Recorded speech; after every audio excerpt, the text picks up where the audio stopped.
ಶರಣು ಶರಣು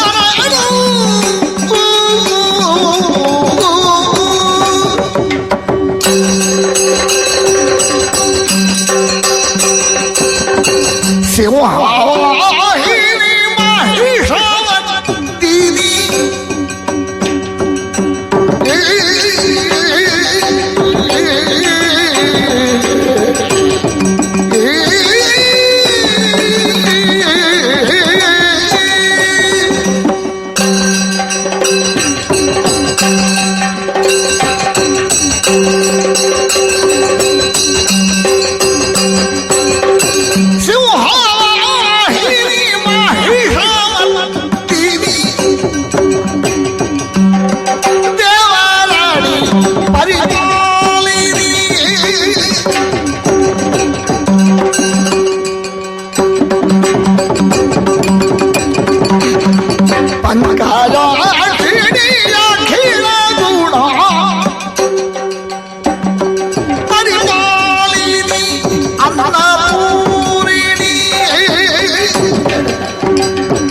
ಶರಣು ಶರಣು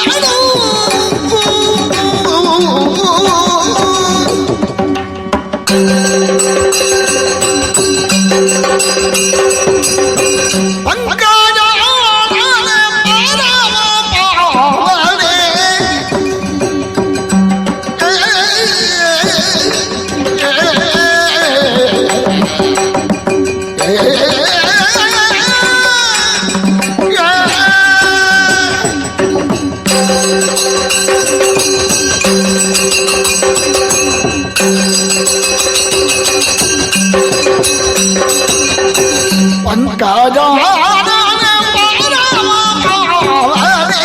ಶಂಕರಾರ್ಧ ಶರೀರಿಣಿ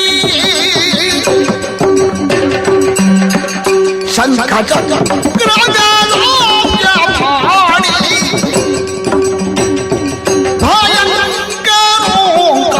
ಭಯಂಕರೋಂಕಾರಾತ್ಮಕಿ ಶರಣು ಶರಣು.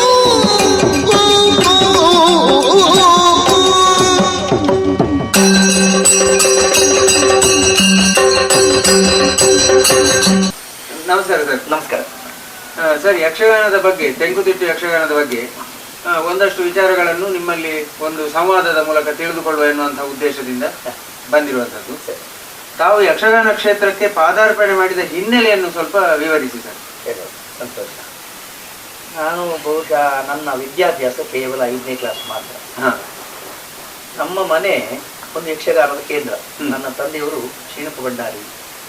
ಸಾಧಾರಣ ಹಳೆಯ ಕಲಾವಿದರೆಲ್ಲ ನಮ್ಮ ಮನೆಯಲ್ಲಿ ಇದ್ದುಕೊಂಡು ಮಳೆಗಾಲದಲ್ಲಿ ಕಲಿತಾ ಅಭ್ಯಾಸ ಮಾಡ್ತಾ ಇದ್ವಿ. ಆವಾಗಲೇ ನಾನು ಅದನ್ನು ನೋಡ್ತಾ ಇರುವಾಗಲೇ ನನಗೆ ತುಂಬ ಅದರಲ್ಲಿ ಇಂಟ್ರೆಸ್ಟ್ ಇತ್ತು ಕುಣಿಯೋದನ್ನು. ಆಮೇಲೆ ಮೇಳ, ನಮ್ಮ ಅಪ್ಪಂದು ಬೆಳ್ಳಂಬೆಟ್ಟು ಶಾಸ್ತಾರ ಮೇಳ ಅಂತ ಮೇಳ, ಆ ಮೇಳ ನಡೀತಾ ಇದ್ರು. ಆ ಹೊತ್ತಿನಲ್ಲಿ ಮುಚ್ಚೂರು ಮೇಳ ಮತ್ತು ಪುತ್ತೂರು ಬೆಳ್ಳಂಬೆಟ್ಟು ಮೇಳಕ್ಕೆ ಒಂದು ಜೋಡಾಟ ಆಯಿತು. ಅದು 2-3 ಜೋಡಾಟ ಇತ್ತು. ಅದರಲ್ಲಿ ಪುತ್ತೂರಿನಲ್ಲಿ ಒಂದು ಜೋಡಾಟ ಆಯಿತು. ಈ ಜೋಡಾಟದಲ್ಲಿ ಕ್ರಿಶ್ಚಿಯನ್ ಬಾಬು ಅಂತ ಒಬ್ಬರು ವೇಷಧಾರಿದ್ರು. ಹೌದು, ಬಹಳ ಹೆಸರುವಾಸಿ ಕಲಾವಿದ, ಒಳ್ಳೆ ಉತ್ತಮ ಗುಣನಡತೆ ಉಳ್ಳ ಒಬ್ಬ ಕಲಾವಿದನಾಗಿದ್ದ. ಆವಾಗ ನಾನು ಏನೋ 3ನೇ ಕ್ಲಾಸ್ ಏನೋ 4ನೇ ಕ್ಲಾಸ್ನಲ್ಲಿ ಇದ್ದೆ. ಪಾಂಡವಾಶ್ವರದ ಪ್ರಸಂಗ ಒಂದರಲ್ಲಿ ಕುಂಬಳೆ ನಾರಾಯಣ ನಾಯಕ ಅಂತ ಅವ ಬಬ್ರುವಾಹನ, ಮತ್ತೊಂದರಲ್ಲಿ ಕ್ರಿಶ್ಚಿಯನ್ ಬಾಬು ಬಬ್ರುವಾಹನ ಮಾಡಿದ್ರು. ಆವಾಗೆಲ್ಲ ಟಿಕೆಟ್ ಆಟ ಆದ್ರೂ ಮೇಲೆ ಬಂದವಸ್ತು ಏನಿರಲಿಲ್ಲ, ಸುತ್ತು ಮಾತ್ರ ಕಟ್ಟಿಕೊಂಡು ಬರೀ ನೆಲದ ಸೀಟು, ಚಾಪೆ ಸೀಟು ಮಾಡಿಕೊಂಡು ಕೂತ್ಕೊಳ್ಳುವಂತ ಸಂದರ್ಭ ಇತ್ತು. ಹಾಗೆ ನನಗೆ ಆಟದ ಇಂಟ್ರೆಸ್ಟ್ ಅಲ್ಲಿ ನಾನು ಹೋಗಿ ಆಟಕ್ಕೆ ಕೂತ್ಕೊಂಡೆ. ಕೂತ್ಕೊಂಡಿರುವಾಗ ಇವನ ಬಬ್ರುವಾಹನ ಬಂತು. ಒಂದು ಅರ್ಧ ಗಂಟೆ ಕೇವಲ ಪ್ರವೇಶಕ್ಕೆ ರಥಕ್ಕೆ ಹತ್ತುವುದಕ್ಕೆ ಮೊದಲು ಚೌಕಿಯ ಹೊರಗಿಂದ ಕುಣಿದಿದ್ದಾನೆ. ಓಹೋ, ಅದು ಎಷ್ಟು ಚಂದ ಇತ್ತು ಅಂತ ಕೇಳಿದ್ರೆ ಹೇಳುವುದಕ್ಕೆ ನನಗೆ ಅದು ನಾಲಿಗೆ ಸಾಲದು. ಆದರೆ ನಾನು ಒತ್ತಿಕೊಂಡು ಕೂತ್ಕೊಳ್ಳುವಾಗ ಎಲ್ಲ ಒತ್ತಿಗೆ ಅತಿಂದ ಈತಿಂದ ಹೆಂಗಸರು ಮಕ್ಕಳು ಎಲ್ಲ ದೊಡ್ಡವರು ಅಲ್ಲ ಆಯ್ತುಲಾಗೆ ಎಟ್ಟಿರಟ್ಲಾಗ ರಟ್ಟಿವಿ ಆಯ್ತಾ. ಇದು ಏನಾಯ್ತು ಅಂದ್ರೆ ಅದು ಅಷ್ಟು ಚಂದದ ಆ ನೃತ್ಯಗಳೆಲ್ಲ ಉಂಟಲ್ಲ, ನಿಜವಾಗಿ ಯಾವ ವಿಕಾರತೆ ಇಲ್ಲದೆ ಅಷ್ಟು ಸಂತೋಷದಲ್ಲಿ ಒಳ್ಳೆ ಒಳ್ಳೆ ವಿಷಯ ಇತ್ತು. ನನಗೆ ಇದೇ ತಲೆಯಲ್ಲಿ ಹೋಯ್ತು, ನಾನು ಯಾಕೆ ಹೀಗಾಗಬಾರ್ದು, ನಾನು ಯಾಕೆ ಹೀಗೆ ಕುಣಿಬಾರದು ಎಂಬುದು ಇದೊಂದೇ ಮನದಲ್ಲಿ ಇತ್ತು.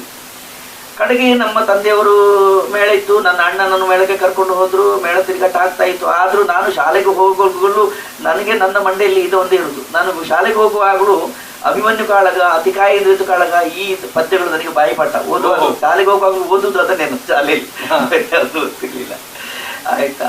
ಮತ್ತೆ ಗುಡ್ಡೆ ತಲೆಗೆ ಹೋಗುದು, ನನ್ನಷ್ಟಕ್ಕೆ ನಾನು ಕುಣಿಯುವುದು. ಕಡೆಗೆ ನನ್ನ ಹುಚ್ಚಿದ್ದು ಇಲ್ಲೆಲ್ಲ ಇಲ್ಲಿ ಹತ್ತಿರ ಆಟ ಬರಬಾರದು ಅಂತ ಹೇಳಿದ್ರು ನಾನು ಕದ್ದುಕೊಂಡು ಆಟಕ್ಕೆ ಹೋಗ್ತಿದ್ದ. ನಾನು ಅಲ್ಲಿಂದ ತಂದೆಯವರು ಹುಡ್ಕೊಂಡು ಬರ್ತಿದ್ರು, ಶಾಲೆಗೆ ಹೋಗು ನೀನು ಅಂತೇಳಿ.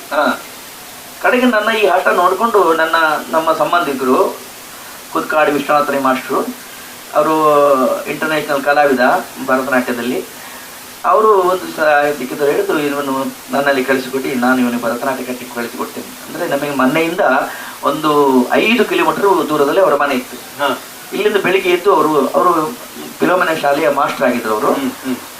ಅದಕ್ಕೆ ಅವರು ಸ್ಕೂಲಿಗೆ ಹೋಗೋದಕ್ಕೆ ಮೊದಲು ನಾನು 6 ಗಂಟೆ 7 ಗಂಟೆ ಹೋಗಿ ಮುಟ್ಟಿದ್ರೆ ನನಗೆ ಹೋಗುವಲ್ಲಿಗೆ ನನಗೆ ಪಾಠ ಮಾಡ್ತಿದ್ರು. ಹೀಗೆ 2 ವರ್ಷ ನಾನು ಭರತನಾಟ್ಯ ಅಭ್ಯಾಸ ಮಾಡಿದೆ, ಯಕ್ಷಗಾನಕ್ಕಿಂತಲೂ ಮುಂದೆ. ಹಾಗೆಂತ 1 ವರ್ಷ 2 ತಿಂಗಳು 3 ತಿಂಗಳು ಅಪ್ಪನೊಟ್ಟಿಗೆ ಹೋಗಿದ್ದೆ ನಾನು ಮೊದಲು. ಹಾಗೆ ವೇಷ ಮಾಡ್ಲಿಲ್ಲ, ಹೋಗಿದ್ದಷ್ಟೇ. ಹಾಗೆ ಬಂದು ಮತ್ತೇನಾಯ್ತು ಅಂತ ಕೇಳಿದ್ರೆ, ನನಗೆ ಭರತನಾಟ್ಯವನ್ನು ಮತ್ತೆ ಮುಂದುವರಿಸಲಿಕ್ಕೆ ನನಗೆ ಅವಕಾಶವೇ ಸಿಕ್ಕಲಿಲ್ಲ. ನಮ್ಮ ತಂದೆಯವರ ಜೊತೆಯಲ್ಲಿ ತಂದೆಯವ್ರದ್ದೊಂದು ಟೂರಿಂಗು ಪ್ರಾರಂಭ ಆಯಿತು. ಆವಾಗ ಕೊಕ್ಕಡ ಸುಬ್ರಾಚಾರ್ಯ ಇದು ಸಂಸ್ಕೃತ ಶಿರೋಮಣಿ ಅವರು, ಒಳ್ಳೆಯ ಭಾಗವತರು, ಅವರನ್ನು ಮುಂದಿಟ್ಟುಕೊಂಡು ನಮ್ಮ ತಂದೆಯವರು ಮತ್ತೆ ಅವರು ಕಾಸರಗೋಡ್ನವರೊಬ್ಬರು ಸಂಚಾಲಕರು ಚವಾಣ್ ಅಂತ ಹೇಳಿ, ಚವಾಣ್ ಅವರು ನಮ್ಮನ್ನು ಕೇರಳಕ್ಕೆ ಕರ್ಕೊಂಡು ಹೋಗಿ ಎರ್ನಾಕುಳಮಲ್ಲಿ ಒಂದು ಆಟ ಆಯ್ತಲ್ಲಿ. ವುಡ್ಲೆನ್ಸ್ ಹೋಟೆಲ್ ಅವರ ನೇತೃತ್ವದಲ್ಲಿ ಎರ್ನಾಕುಳಮಲ್ಲಿ ಒಂದು ಕೃಷ್ಣಲೀಲೆ ಕಂಸವಾದ ಪ್ರಸಂಗ ಆಯ್ತು. ನಾನು ಪ್ರಥಮ ಮುಖಕ್ಕೆ ರಂಗ ಹಾಕಿದ್ದು ಎರ್ನಾಕುಳಂದಲ್ಲಿ ಶ್ರೀಕೃಷ್ಣನ ಪಾತ್ರವನ್ನು ನಾನು ಅವತ್ತು ಮಾಡಿದೆ. ಹಾಗೆ ನಮ್ಮ ಯಕ್ಷಗಾನದ ಕಾರ್ಯಕ್ರಮ ಅಲ್ಲಿಗೆ ಮುಂದುವರಿಯಿತು. 1 ವರ್ಷ ಹಾಗೆ ಬಂದು ನಮ್ಮ ತಂದೆಯವರ ಜೊತೆಯಲ್ಲಿ ಇದ್ದೆ. ಹಾಗೆ 63ನೇ ಇಸ್ವಿಯಲ್ಲಿ ಧರ್ಮಸ್ಥಳ ಕ್ಷೇತ್ರದಿಂದ ಮೇಳ ಪ್ರಾರಂಭ ಆಯಿತು. ಹೌದು ಹೌದು. ಆವಾಗ ಅಲ್ಲಿ ಹೆಚ್ಚಿಗೆ ತ್ರಿಜನ್ಮ ಮೋಕ್ಷ ಪ್ರಸಂಗ ನಡೀತಾ ಇತ್ತು. ಪ್ರಹ್ಲಾದನ ಪಾತ್ರಕ್ಕೆ ಜನ ಇರಲಿಲ್ಲ ಅಂತ ಹೇಳಿ ದಿವಂಗತ ಶೇಣಿ ಅವರು ನಮ್ಮ ಅಪ್ಪನಿಗೆ ಕಾಗದ ಕೊಟ್ಟು ನಿನ್ನ ಮಗನನ್ನು ಕಳಿಸಿಕೊಡ್ಬೇಕು ಅಂತ ಹೇಳಿ ಹಾಗೆ ಧರ್ಮಸ್ಥಳ ಮೇಳ ಹೊರಟು 1 ತಿಂಗಳ ತಿರುಗಾಟ ಆಗಿದೆ. ಆವಾಗ ದಿಗ್ಗಜರೆಲ್ಲ ಇದ್ರು. ಪುತ್ತೂರು ನಾರಾಯಣಗಿರಿಯವರು, ಮಾಣಂಗ ಕೃಷ್ಣ ಭಟ್ರು, ಪುತ್ತೂರು ಕೃಷ್ಣ ಭಟ್ರು, ಶೇಣಿ ಗೋಪಾಲಕೃಷ್ಣ ಭಟ್ರು, ವಿಟ್ಲ ಗೋಪಾಲಕೃಷ್ಣ ಜೋಶಿ, ಪಾತಾಳ ವೆಂಕಟರಮಣ ಭಟ್ರು, ಹೀಗೆ ದೊಡ್ಡ ದೊಡ್ಡ ಕಲಾವಿದರು. ಪುತ್ತೂರು ನಾರಾಯಣಗಿರಿಯವರು ದೊಡ್ಡ ದೊಡ್ಡ ಕಲಾವಿದರ ಒಡನಾಟ ನನಗೆ ಸಿಕ್ಕಿತು. ಅದೇ ವರ್ಷ ನಾನು ಮತ್ತೆ ಕುರಿಯ ವಿಠಲ ಶಾಸ್ತ್ರಿಗಳಲ್ಲಿಗೆ ನಾನು ಹೋದೆ, ಅಲ್ಲಿ ಇದ್ದೆ. ಆ ವರ್ಷವೇ ಅದರಲ್ಲಿ ಹೊಸ ಮಾಲಿಂಗ ಭಟ್ರು ಇದ್ರು. ಹೌದು ಹೌದು. ನನ್ನನ್ನು ಕೆಲವು ಈ ಅಭಿಮನ್ಯು ಬಬ್ರುವಾಹನ ಪಾತ್ರಗಳ ಅರ್ಥವನ್ನು ನನಗೆ ಬರೆದುಕೊಳ್ಳಿಕ್ಕೆ ಶುರು ಮಾಡಿದ್ರು. ನಾನು ಅದನ್ನು ನೋಡ್ತಾ ಇದ್ದೆ. ಕಡೆಗೆ ಉಪ್ಪಿನಂಗಡಿ ಮಕೆ ಜಾತ್ರೆಯಲ್ಲಿ ಅಲ್ಲಿವರೆಗೆ ಅವರೇ ಅಭಿಮನ್ಯು ಪಾತ್ರ ಮಾಡ್ತಾ ಇದ್ರು. ನಾನು ಹೋದ ವರ್ಷವೇ ನನ್ನನ್ನು ಹೊಸ ಮಾಲಿಂಗ ಭಟ್ರು ಅಭಿಮನ್ಯುನ ಪಾತ್ರವನ್ನು ಮಾಡಿಸಿದ್ರು. ಅದರಿಂದ ನಮ್ಮದು ಯಕ್ಷಗಾನ ಪ್ರಾರಂಭವಾಯಿತು. ಆಮೇಲೆ ಕುರಿಯ ವಿಠಲ ಶಾಸ್ತ್ರಿಗಳ ಪೂರ್ಣಾನುಗ್ರಹ ನನಗಾಯಿತು, ತಂದೆಯವರ ಅನುಗ್ರಹ ಆಯಿತು. 63ನೇ ಇಸ್ವಿಯಿಂದ ಧರ್ಮಸ್ಥಳ ಕ್ಷೇತ್ರವನ್ನು ಸೇರಿಕೊಂಡಿದ್ದೇನೆ. ಪರಮ ಪೂಜ್ಯ ದಿವಂಗತ ರತ್ನವರ್ಮ ಹೆಗಡೆಯವರ ಪೂರ್ಣಾಶೀರ್ವಾದದಿಂದ 18 ವರ್ಷ ನಿರಂತರವಾಗಿ ಅದರ ತಿರುಗಾಟ ಮಾಡಿದ್ದೆ. ಮತ್ತು ಅವರ ಕಾಲಾಂತರ ಆಮೇಲೆ ವೀರೇಂದ್ರ ಹೆಗಡೆಯವರು ನಮ್ಮನ್ನು ಬಹಳ ಪ್ರೀತಿ ಆದರೆ ನೋಡಿಕೊಟ್ರು. ಮಧ್ಯ ತಂದೆಯವರು ಸ್ವಲ್ಪ ಅನಾರೋಗ್ಯ ಆಯಿತು. ನಾನು ಮೇಳ ಬಿಟ್ಟು ಬಂದಾಗುವಾಗ ಇಲ್ಲಿ ಏನೋ ಸ್ವಲ್ಪ ಒತ್ತಡ ಆಯಿತು. ಮತ್ತು ಮೇಳವನ್ನೇ ನಾನು ಮಾಡುವಂಥ ಪರಿಸ್ಥಿತಿ ಬಂತು. ಆವಾಗ ಒಂದು ಮಕ್ಕಳ ಸೆಟ್ಟು ಕಟ್ಟುವುದು ಅಂತೇಳಿ ಪುತ್ತೂರು ಮಾಲಿಂಗೇಶ್ವರ ಮೇಳ ಅಂತ ಹೇಳಿ ನಾನು ಮೇಳವನ್ನು ಮಾಡಿದೆ. ಅದು ಸಣ್ಣದು ಹೋಗಿ ದೊಡ್ಡದೇ ಆಯಿತು. ಆ ಕಾಲದಲ್ಲಿ ಹಿರಿಯ ಕಲಾವಿದರಾದ ಅರ್ಥಧಾರಿಯಾದ ಶಂಕರನಾರಾಯಣ ಶ್ಯಾಮಕರು ನನಗೆ ಸಿಕ್ಕಿದ್ರು. ಅವ್ರು ಹೇಳಿದ್ರು, ನೀನು ಮೇಳ ಮಾಡು, ನಾನು ಜೊತೆ ಬರ್ತಿದ್ದೆ. ಅವರು ಬಂದರು. ಆಮೇಲೆ ಮಾಧವ್ ಶೆಟ್ಟರು, ಹೀಗೆ ಹೊಸ ಮಾಲಿಂಗ ಭಟ್ರು, ಹೀಗೆ ದೊಡ್ಡ ದೊಡ್ಡ ಕಲಾವಿದರು ಸಿಕ್ಕಿದ್ರು. ಹಾಗೆ ನಿರಂತರವಾಗಿ 8 ವರ್ಷ ಪುತ್ತೂರು ಮೇಳವನ್ನು ಮಾಡಿದೆ. ಅದರಲ್ಲಿ ಸ್ವಲ್ಪ ಕೈ ಸುಟ್ಕೊಳ್ಬೇಕಾಯ್ತು. ಆಮೇಲೆ ಕಾಂತಾವರ ಮೇಳವನ್ನು ಮಾಡಿದೆ 3 ವರ್ಷ. ಅಂತೂ ಯಾವುದು ನಮಗೆ ಕೈ ಹಿಡಿಯಿಲ್ಲ. 11 ವರ್ಷದಲ್ಲಿ ಮತ್ತೆ ಎಲ್ಲ ಮುಗಿಸಿ ಮತ್ತೆ ಪುನಃ ಧರ್ಮಸ್ಥಳ ಕ್ಷೇತ್ರ ಸೇರಿಕೊಂಡಿದ್ದೇನೆ. ಯಾಕಂದ್ರೆ ನಾನು ಧರ್ಮಸ್ಥಳಕ್ಕೆ ಬಹಳ ಪ್ರೀತಿಯ ಒಬ್ಬ ಕಲಾವಿದನಾಗಿದ್ದೆ. ನನ್ನ ಮೇಲೂ ಬಹಳ ಪ್ರೀತಿ ಇತ್ತು. ಆಮೇಲೆ ಎಲ್ಲ ಪೂರ್ಣ ಕಲಾವಿದರು ನನ್ನನ್ನು ಬಹಳ ಪ್ರೀತಿ ಆದ್ದರಿಂದ ನೋಡಿಕೊಂಡಿದ್ದಾರೆ. ಹಿರಿಯರ ಆಶೀರ್ವಾದ, ಸ್ವಾಮಿ ಅನುಗ್ರಹದಿಂದ ನಾನು ಮಾಡಿದ ಪಾತ್ರಗಳು ಅದು ಬೆಳಗುತ್ತಾ ಬಂದಿದೆ. ಹೆಮ್ಮೆಯಿಂದ ಹೇಳ್ತಾ ಇದ್ದೇನೆ. ಇದಕ್ಕೆ ಕಾರಣ ಯಾರು ಅಂತ ಕೇಳಿದ್ರೆ, ಇನ್ನೊಂದು ನನ್ನ ಪಾತ್ರವು ಬೆಳಗುವುದಕ್ಕೆ ಮೂಲ ಕಾರಣ ಯಾರು ಅಂತ ಹೇಳಿ ಕಡತೋಕ ಮಂಜುನಾಥ ಭಾಗವತರು, ಆಮೇಲೆ ಚಿಪ್ಪಾರು ಕೃಷ್ಣೇ ಬಳ್ಳಾಳರು, ಇವರು ನನಗೆ ಮಾರ್ಗದರ್ಶಕರು. ಅವರ ಪೂರ್ಣಾಶೀರ್ವಾದದಿಂದ ನಾನು ಎಲ್ಲ ಪಾತ್ರಗಳನ್ನು ಬೆಳೆಸಿ ಬಂದಿದ್ದೇನೆ. ಎಲ್ಲವರ ಪ್ರೀತಿಗೆ ಆಧಾರ. ಯಾಕೆಂದ್ರೆ ನಾನು 6ಕ್ಕೆ ಏರಲಿಲ್ಲ, 3ಕ್ಕೆ ತಗ್ಲಿಲ್ಲ ಎನ್ನುವ ಸ್ವಭಾವದ ಈಗಲೂ ಅದನ್ನು ನಾನು ಇಟ್ಟುಕೊಂಡಿದ್ದೇನೆ. ನಾನು ಬೆಳೆದಿದ್ದೇನೆ ಎಂಬಂತ ಹೆಮ್ಮೆ ಖಂಡಿತ ಇಲ್ಲ, ಇಳಿದಿದ್ದೇನೆ ಅಂತೂ ಖಂಡಿತ ಇಲ್ಲ. ಇದಕ್ಕೆ ಕಾರಣ ಯಾವುದಂದ್ರೆ ಹಿರಿಯ ಕಲಾವಿದರ ಒಡನಾಟ. ನನಗೆ ಯಾವುದೇ ಕಲಾವಿದನೊಬ್ಬನಿಗೆ ಒಬ್ಬ ಹಿರಿಯ ಕಲಾವಿದನ ಒಡನಾಟ ಬೇಕು ಈ ಯಕ್ಷಗಾನಕ್ಕೆ ಎಂಬುದಕ್ಕೆ ಇದೇ ಸಾಕ್ಷಿ. ಹೌದು ಹೌದು. ಅಂದ್ರೆ ಹಿರಿಯ ಕಲಾವಿದರ ಒಡನಾಟ ಇಲ್ಲದೇ ಇದ್ರೆ ನಾವಾಗಿ ಬೆಳೆಯುವುದಕ್ಕೆ ಸಾಧ್ಯ ಇಲ್ಲ, ಆಗುದಿಲ್ಲ. ಯಾಕಂದ್ರೆ ಕಲಿಯುವುದು ಸ್ವಲ್ಪ, ಕಲಿಯುವುದು, ನೋಡುವುದು, ಕೇಳುವುದು, ಸ್ವಂತ ಬುದ್ಧಿಯಿಂದ ಅರ್ಥ ಮಾಡಿದ್ದು. ಕೆಲವು ಬಲ್ಲವರಿಂದ ಕಲಿತು ಕೆಲವು ಮಾಡುವವರನ್ನು ನೋಡಿ ಇಂಥದ್ದೊಂದು ಶಾಸ್ತ್ರದ ಪ್ರಕಾರವಾಗಿ ಹಾಗೆ ಬೇಕಾಗ್ತದೆ. ಕೇವಲ ಕಲಿಯುವುದು ಮಾತ್ರ ಸಾಕಾಗುವುದಿಲ್ಲ. ನೋಡಿ ಕಲಿಯುವಂಥದ್ದು ತುಂಬ ಇರ್ತದೆ, ಕೇಳಿ ತಿಳಿಯುವಂಥದ್ದು ತುಂಬ ಇರ್ತದೆ. ಅದು ಎಲ್ಲ ನನ್ನ ಪಾಲಿಗೆ ಸಿಕ್ಕಿದೆ.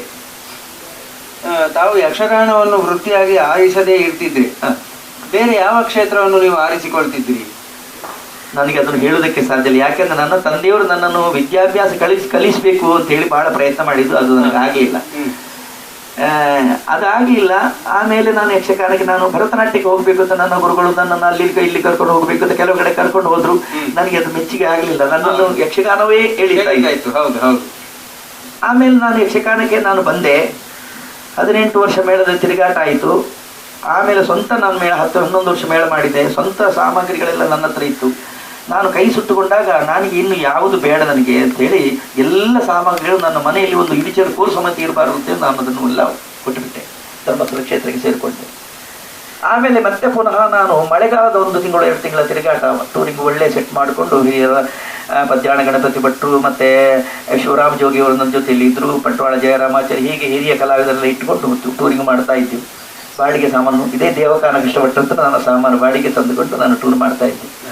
ಹಾಗೆ ಕಡೆಗೆ ಒಂದೇ ಸಾಮಾನು ಮಾಡಿ ಮತ್ತೆ ಪುನಃ ನನಗೆ ಬೇಕಾಷ್ಟು ಈಗ 1-2 ಮೇಳದ ಆಟವನ್ನು ಆಡುವಷ್ಟು ಮಕ್ಕಳು ಬಂದು ಸೇರಿದೆ. ಹಾ. ನಾನು ಯಾಕೆ ಈ ಮಾತು ಹೇಳ್ತೇನೆ ಅಂದ್ರೆ, ನಾನು ಬೇಡ ಅಂತ ಬಿಟ್ಟರು ನನ್ನ ಜೀವನ ಯಕ್ಷಗಾನದಲ್ಲಿ ನಡಿಬೇಕು ಎಂಬುದಕ್ಕೆ ಬೇಕಾಗಿ ದೇವರು ಮತ್ತೆ ಸಾಲ ಮೂಲ ಎಲ್ಲದನ್ನು ನನಗೆ ಆ ಸಾಮಾನನ್ನು ತಂದು ದೇವರು ಒದಗಿಸಿಕೊಟ್ಟಿದ್ದಾರೆ. ಹ, ಹ. ಆವಾಗ ನನಗೆ ಬೇರೆ ವೃತ್ತಿಗೆ ಹೋಗುವಂತ ಯಾವುದೇ ಅವಕಾಶ ಇಲ್ಲ. ಇಲ್ಲ, ಮನಸ್ಸು ಮೊದಲೇ ಇರಲಿಲ್ಲ. ಇರಲಿಲ್ಲ. ಯಕ್ಷಗಾನ ಕ್ಷೇತ್ರವನ್ನು ಈಗ ಹೊಟ್ಟೆಪಾಡಿಗಾಗಿ ಆಯ್ಕೆ ಮಾಡಿಕೊಳ್ಳುವಂತಹ ಯುವಕರಿಗೆ ನಿಮ್ಮ ಸಲಹೆ ಏನು? ಅಂದ್ರೆ ಯಾವ ಒಂದು ಮನೋಧರ್ಮದಿಂದ ಅವರು ಯಕ್ಷಗಾನ ಕ್ಷೇತ್ರವನ್ನು ಆರಿಸಿಕೊಳ್ಳಬಹುದು? ಹೊಟ್ಟೆಪಾಡಿಗೆ ಇಲ್ಲ, ಯಾಕೆಂದ್ರೆ ಹೊಟ್ಟೆಪಾಡಿಗೆ ಬೇಕಾಗಿ ಯಕ್ಷಗಾನವನ್ನು ಮುಂದುವರಿಸುವುದು ಬಹಳ ಈಗಿನ ಕಾಲದಲ್ಲಿ ಬಹಳ ಕಷ್ಟ. ಹ, ಯಾಕಂದ್ರೆ ಯಕ್ಷಗಾನದ ಸಂಪಾದನೆ ಬಹಳ ಕಡಿಮೆ ಇದೆ. ಹ, ನೋಡಿಕೊಳ್ಳುವವರು ನೋಡಿಕೊಳ್ತಾರೆ, ಕೊಡುವವರು ಕೊಡ್ತಾರೆ. ಆದರೂ ಈಗಿನ ಕಾಲ ಪರಿಸ್ಥಿತಿಯಲ್ಲಿ ಕೇವಲ ಯಕ್ಷಗಾನವನ್ನೇ ನಂಬಿಕೊಂಡಿದ್ದವರಿಗೆ ಬಹಳ ಕಷ್ಟ. ಯಾಕಂದ್ರೆ ಸ್ವಲ್ಪ ಹುಟ್ಟು ಇದ್ದವನಿಗೆ ಏನು ತೊಂದರೆ ಇಲ್ಲ. ಕೇವಲ ಬಡತನದಿಂದ ಬಂದವನಿಗೆ ಸ್ವಲ್ಪ ಅದನ್ನು ಬೆಳೆಸಿಕೊಂಡು ಹೋಗೋದಕ್ಕೆ ಸ್ವಲ್ಪ ಕಷ್ಟ ಆಗ್ತದೆ, ಬೇರೆ ಸಂಪಾದನೆ ಬೇಕಾಗ್ತದೆ. ಅದಕ್ಕೆ ಸಾಕ್ಷಿಯಾಗಿ ಈಗ ಹವ್ಯಾಸಿ ಕಲಾವಿದರೆಲ್ಲ ತುಂಬ ಒಟ್ಟಿಕೊಂಡಿದ್ದಾರೆ, ಒಳ್ಳೆ ಕಲಾವಿದರಿದ್ದಾರೆ. ಅವರು ಒಂದೊಂದು ಆಫೀಸು ವೃತ್ತಿಯನ್ನು ಮಾಡಿಕೊಂಡು ಹೋಗಿ ಒಂದೊಂದು ವೇಷವನ್ನು ಮಾಡಿಕೊಂಡು ಬರ್ತಾರೆ. ಅದು ಸಾಧು, ಅದು ಒಳ್ಳೆ ವಿಷಯ. ಯಾಕಂದ್ರೆ ಅದನ್ನು ಬೆಳೆಸ್ಕೊಂಡು, ಈಗ ಹಿಂದಿನ ಕಾಲದಲ್ಲಿ ಕತೆ ನಡೆದು ಹೋಯ್ತು, ಕಲಾವಿದರಿಗೆ ಏನು ಸಿಗ್ತದೆ ಏನು ಬಿಡ್ತದೆ ಅದರಲ್ಲಿ ನಾವು ತೃಪ್ತಿಯನ್ನು ಪಡೆದು. ಈಗ ನನಗೆ 56 ವರ್ಷ ತಿರುಗಾಟ, ಯಕ್ಷಗಾನ ತಿರುಗಾಟ ಆಯಿತು. ಹೌದು ಹೌದು. ನಮ್ಮ ತಿರುಗಾಟದ ಹಾಗೆ ಮುಂದಿನ ತಿರುಗಾಟ ಆಗ್ತದೆ ಅಂತ ಹೇಳೋದಕ್ಕೆ ನನಗೆ ನಂಬಿಕೆ ಇಲ್ಲ. ಹೌದು, ಅದು ಯಾರಿಗೂ ನಂಬಿಕೆ ಇಲ್ಲ. ಹೌದು. ಇನ್ನೊಂದು ಯಾವ್ದು ಕೇಳಿದ್ರೆ, ಯಾಕಂದ್ರೆ ಸಂಪಾದನೆ ದೃಷ್ಟಿಯಿಂದ ಹೇಳೋದಿದ್ರೆ ಬಹಳ ಕಷ್ಟ. ಕೇವಲ ಈಗ ನಮಗೆ ಧರ್ಮಸ್ಥಳದಿಂದ ಬಹಳ ಕಲಾವಿದರನ್ನು ಪೋಷಿಸ್ತಾರೆ ಅವರು. ಆಮೇಲೆ ಈಗ ನಮ್ಮ ತೆಂಕುತಿಟ್ಟಿಗೆ ಬಹುದೊಡ್ಡ ಆಧಾರ ಸ್ತಂಭ ಅಂತ ಹೇಳಿದ್ರೆ ಟಿ ಶಾಂಭಟ್ರು. ಹೌದು. ಅವರು ಕಲಾವಿದರನ್ನು ತುಂಬಾ ಆಧರಿಸ್ತಾರೆ, ತುಂಬಾ ಗೌರವಿಸ್ತಾರೆ, ಕಲಾ ಪೋಷಕರಾಗಿದ್ದಾರೆ. ಈಗ ಕಲಾವಿದರಿಗೆ ತುಂಬಾ ಆಶೆಯನ್ನು ಕೊಡುವಂತ ಅವರು ದೊಡ್ಡವರು ಅಂತ ನಾವು ಹೇಳ್ಬೋದು. ಅವರ ಕೊಡುಗೆ ಇದೆ, ನಮಗೆ ತುಂಬಾ ಇದೆ. ಆದರೂ ಕಷ್ಟ. ಹೌದು. ಯಕ್ಷಗಾನದ ಶಾಸ್ತ್ರೀಯತೆ ಅಥವಾ ಪಾರಂಪರಿಕ ಯಕ್ಷಗಾನ ಅಥವಾ ಸಾಂಪ್ರದಾಯಿಕ ಯಕ್ಷಗಾನದ ಗುಣಲಕ್ಷಣಗಳನ್ನು ಸ್ವಲ್ಪ ವಿವರಣೆ ಕೊಡ್ತೀರಾ ಸರ್? ಕೊಡ್ಬಹುದು. ಯಾಕಂದ್ರೆ ಪರಂಪರೆ ಎಂಬುದೊಂದು ಇದೆಯಲ್ಲ, ಇದು ಅನಾದಿ, ನಾವು ಸೃಷ್ಟಿ ಮಾಡಿದ್ದಲ್ಲ. ಹೌದು. ನಾವು ರಂಗಕ್ಕೆ ಪ್ರವೇಶ ಮಾಡುವಾಗಲೇ ಅಲ್ಲ, ನನ್ನ ತಂದೆಯವರು ಒಬ್ಬ ಯಕ್ಷಗಾನ ಕಲಾವಿದ, ದೊಡ್ಡ ಕಲಾವಿದ. ತಂದೆಯವರಿಗಿಂತಲೂ ಮುಂದಿನ. ಯಾಕಂದ್ರೆ ಇದ ತಲೆಮಾರು ಎಲ್ಲಿ ನನಗೆ ಹೇಳುವಷ್ಟು ಸಾಮರ್ಥ್ಯ ಇಲ್ಲ. ಹಿಂದಿನ ಕಾಲ ಯಾಕೆಂದ್ರೆ ಟಿಕೆಟ್ ಆಟ ಇರಲಿಲ್ಲ, ಎಲ್ಲ ಬಯಲಾಟಗಳಲ್ಲಿ ಇದ್ದದ್ದು. ದೊಂದಿ ರಾಳ ಈ ಇದ್ರಲ್ಲಿತ್ತು. ಆವಾಗ ಲೈಟ್ ಬೆಳಕಿರಲಿಲ್ಲ, ಮೈಕ್ ಇರಲಿಲ್ಲ, ಕೇವಲ ಧ್ವನಿವರ್ಧಕ, ನಮ್ಮ ಸ್ವಂತ ಧ್ವನಿವರ್ಧಕದಿಂದಲೇ ಜನರನ್ನು ವಂದಿಸಬೇಕೇ ಹೊರತು ಬೇರೆ ಇಲ್ಲ.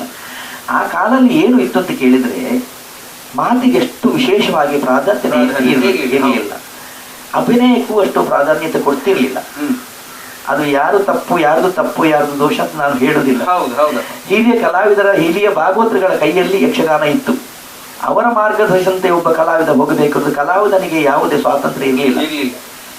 ಆಮೇಲೆ ಶ್ರೇಣಿ ಗೋಪಾಲಕೃಷ್ಣ ಭಟ್ರು, ಸಾಮಕರು, ಆಮೇಲೆ ಹಿರಿಯ ತಾಳಮದ್ಲೆ ಅರ್ಥಧರ್ಲ ಕೃಷ್ಣ ಭಟ್ರು, ಹಿರಿಯ ತಾಳಮದ್ಲೆಯ ಅರ್ಥಧಾರಿಗಳು ಯಕ್ಷಗಾನಕ್ಕೆ ಪ್ರವೇಶ ಆದ ಮೇಲೆ ಮಾತಿಗೂ ಒಂದು ಬೆಲೆ ಇಲ್ಲೇ ಇದೆ. ಯಕ್ಷಗಾನ ರಂಗಕ್ಕೆ ಮಾತು ಬೇಕು ಎಂಬುದನ್ನು ತೋರಿಸಿಕೊಟ್ಟಿದ್ದಾರೆ.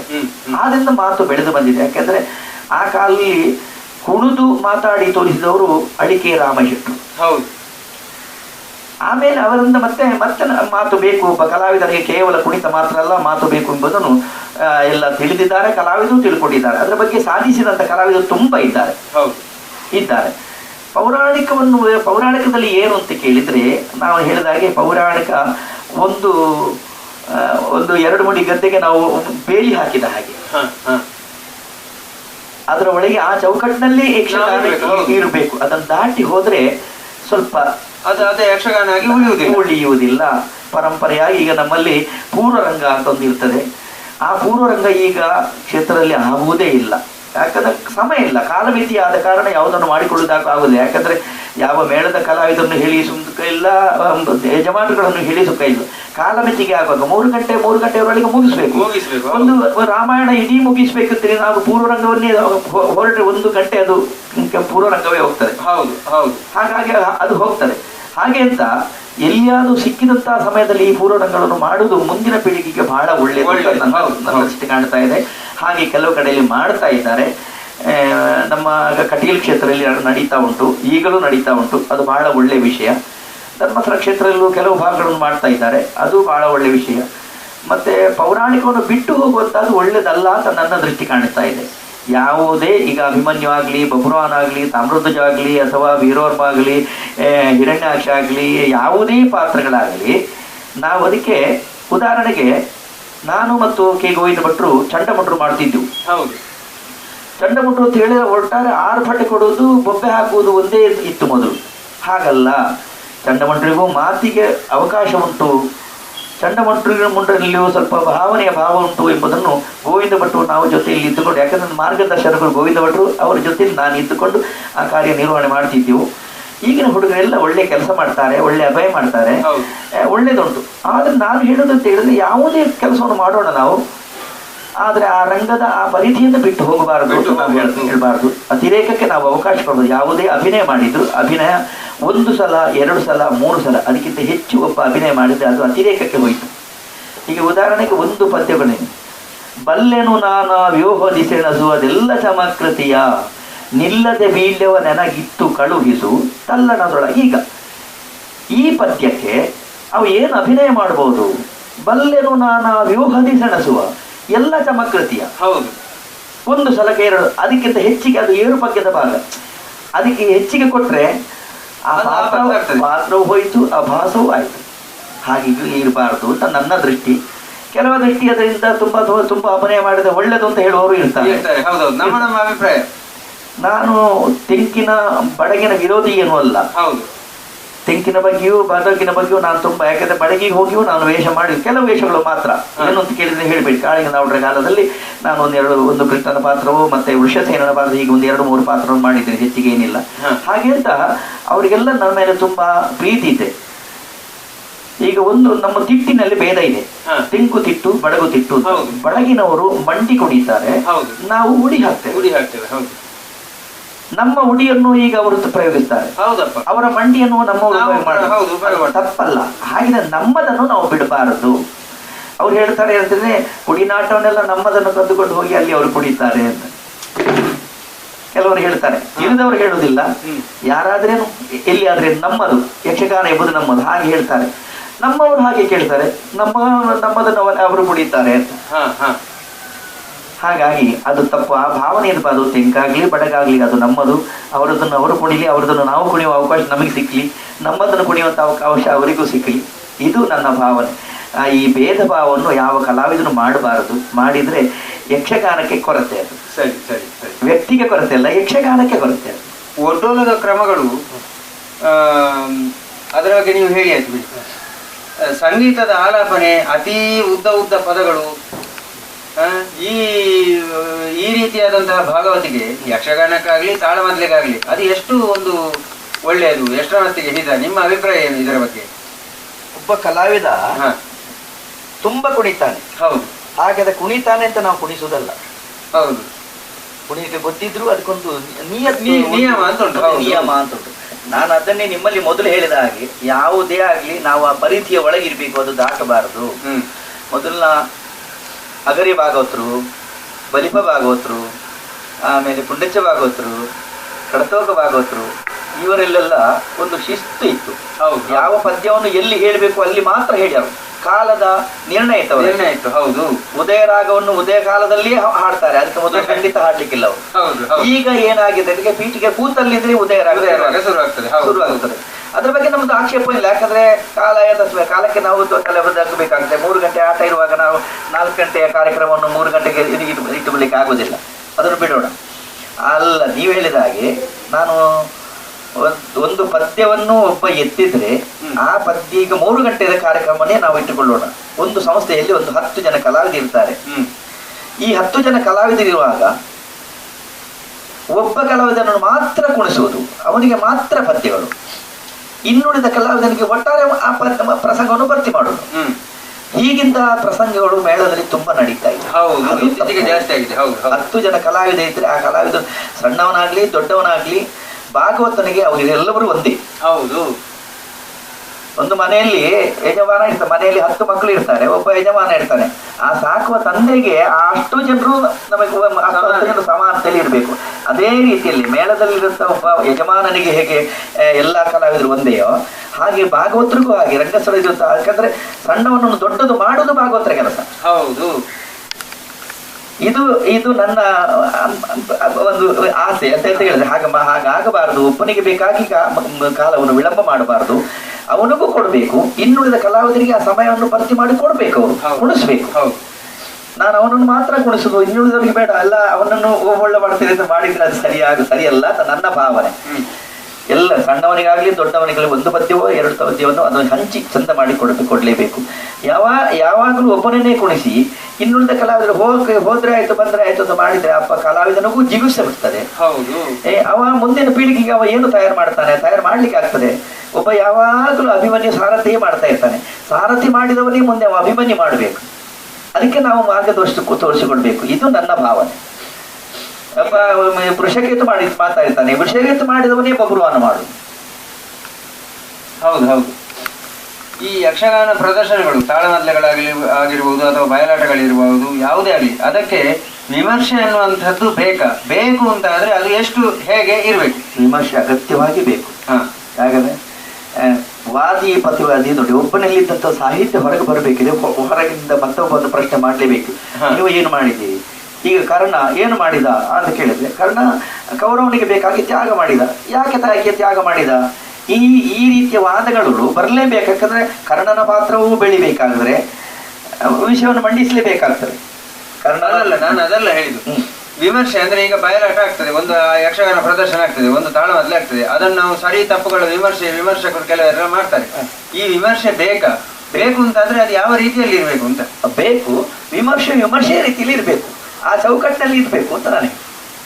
ಚೌಕಟ್ಟು ಬಿಟ್ಟ ವಿಮರ್ಶೆ ಇರಬಾರ್ದು. ಯಾಕಂದ್ರೆ ಅನಗತ್ಯವಾಗಿ ಯಾವುದನ್ನೋ ತುರುಕಿಸಿಕೊಂಡು ವಿಮರ್ಶೆ ಮಾಡೋದು ಸರಿಯಲ್ಲ. ಯಕ್ಷಗಾನದ ಚೌಕಟ್ಟಿನಲ್ಲಿ ಇದ್ದುಕೊಂಡು ಕರ್ಣನ ಯಾರು, ಅರ್ಜುನ ಯಾರು, ಕೃಷ್ಣನ ಯಾರು, ಅವ ಕೃಷ್ಣ ಮಾಡಿದ್ದು ಹೀಗ ಮತ್ತೆ ಇನ್ನೊಂದು ಕೆಲವು ರಂಗು ಹಾಕುವ ವಿಷಯದಲ್ಲಿ ಕೆಲವರದ್ದು ವಿಮರ್ಶೆ ಇರ್ತದೆ. ಹೌದು. ಅವ ಆ ರಂಗು ಹಾಕಿದ, ಈ ರಂಗು ಹಾಕಿದ, ಅದು ಸರಿಯೋ ತಪ್ಪೋ ಅದು ಕೇಳು ಸರಿ. ಒಬ್ಬ ಮಾಡ್ಬೇಕಿದ್ರೆ ಹಿಂದಿನವರು ಏನು ಮಾಡಿದ, ಯಾವ ವೇಷವನ್ನು ನೋಡಿದವ ಹಿಂದಿ ಹೀಗಿತ್ತು ಅಂತ ಹೇಳ್ಬೇಕು. ಈಗ ಕದ್ರಿ ವಿಷ್ಣುಣ್ಣ ಇಂತ ಒಂದು ಮೇಕವನ್ನು ಮಾಡ್ತಾ ಇದ್ರು. ಈಗ ಶೀನಪ್ರಾಯವರು ಒಂದು ಮೇಕ ಮಾಡ್ತಾ ಇದ್ರು. ನನಗೆ ನಿನ್ನೆ ಮೊನ್ನೆ ಒಂದು ಜನ ಹೀಗೆ ಹೇಳಿದ್ರು, ಕದ್ರಿ ವಿಷ್ಣುಣ್ಣ ಅವರು ಓಂ ಬರ್ಕೊಂಡಿದ್ರು ಯಾವುದಕ್ಕೆ, ರಕ್ತಬೀಜನಿಗೆ, ಹಿರಣ್ಯಾಕ್ಷನಿಗೆ ಆಟಿನ ಬರೀತಾ ಇದ್ರು. ಈಗ ಅದಲ್ಲ, ಈಗ ಹಿರಣ್ಯಾಕ್ಷನಿಗೂ ಆಟಿನ ಬರೀತಾರೆ, ರಕ್ತಬೀಜನಿಗೂ ಆಟಿನ ಬರೀತಾರೆ, ಓಂ ಬರೀತಾ ಇದ್ದಾರೆ ಅಂತ. ಅದನ್ನು ಯಾಕಂದ್ರೆ ಒಂದೇ ಕಡೆಯಲ್ಲಿ 3-4 ಆಟ ಇರ್ತದೆ. ಯಾಕೆ ಸಪ್ತಾಹ ಇರ್ತದೆ. ಈ ಸಪ್ತಾಹದಲ್ಲಿ ಹಿರಣ್ಯಾಕ್ಷನು ಒಂದು ದಿವಸ ಹಿರಣ್ಯಾಕ್ಷನಿಗೆ ಆ ಮೇಕಪ್ ಮಾಡಿಕೊಂಡಿರ್ತಾರೆ. ರಕ್ತಬೀಜನಿಗೆ ಅದೇ ಓಂ ಬರೀತಾರೆ, ಮತ್ತೆ ಆಟಿನ ಬರೀತಾರೆ. ಮಾರನೇ ದಿವಸ ಅಂಥದ್ದೇ ಒಂದು ಪ್ರಸಂಗ ಸಿಕ್ಕಿದ್ರೆ ಆ ಪ್ರಸಂಗಕ್ಕೆ ಹೊಂದಿಕೊಂಡು ಆ ಮೇಕಪ್ ಅನ್ನು ಅವರು ಬದಲಾವಣೆ ಮಾಡಿಕೊಳ್ತಾರೆ. ಮಾಡಬಹುದು, ರೀತಿ ಆಗ್ತದೆ ಅಂತ. ಅದು ಬಣ್ಣದ ವಿಂಗಡಣೆ ಆಗ್ತದೆ, ಅಲ್ಲಿ ಬೇರೆ ರೂಪದಲ್ಲಿ ತೋರ್ತದೆ. ಹರಕೆ ಬಯಲಾಟಗಳು ಯಕ್ಷಗಾನದ ಅಭಿವೃದ್ಧಿಗೆ ಪೂರಕ ಅಂತ ನಿಮ್ಗೆ ಅನ್ನಿಸ್ತದೆ? ಹೌದು, ಖಂಡಿತ ಅಭಿವೃದ್ಧಿ ಆಗ್ತದೆ. ಖಂಡಿತ. ಭರವಸೆಯ ಕಲಾವಿದರು ಇತ್ತೀಚೆಗೆ ಯಕ್ಷಗಾನ ವಲಯದಲ್ಲಿ ರೂಪುಗೊಳ್ತಾ ಇದ್ದಾರೆ ಅಂತ ನಿಮ್ಗೆ ಅನ್ನಿಸ್ತದೆ?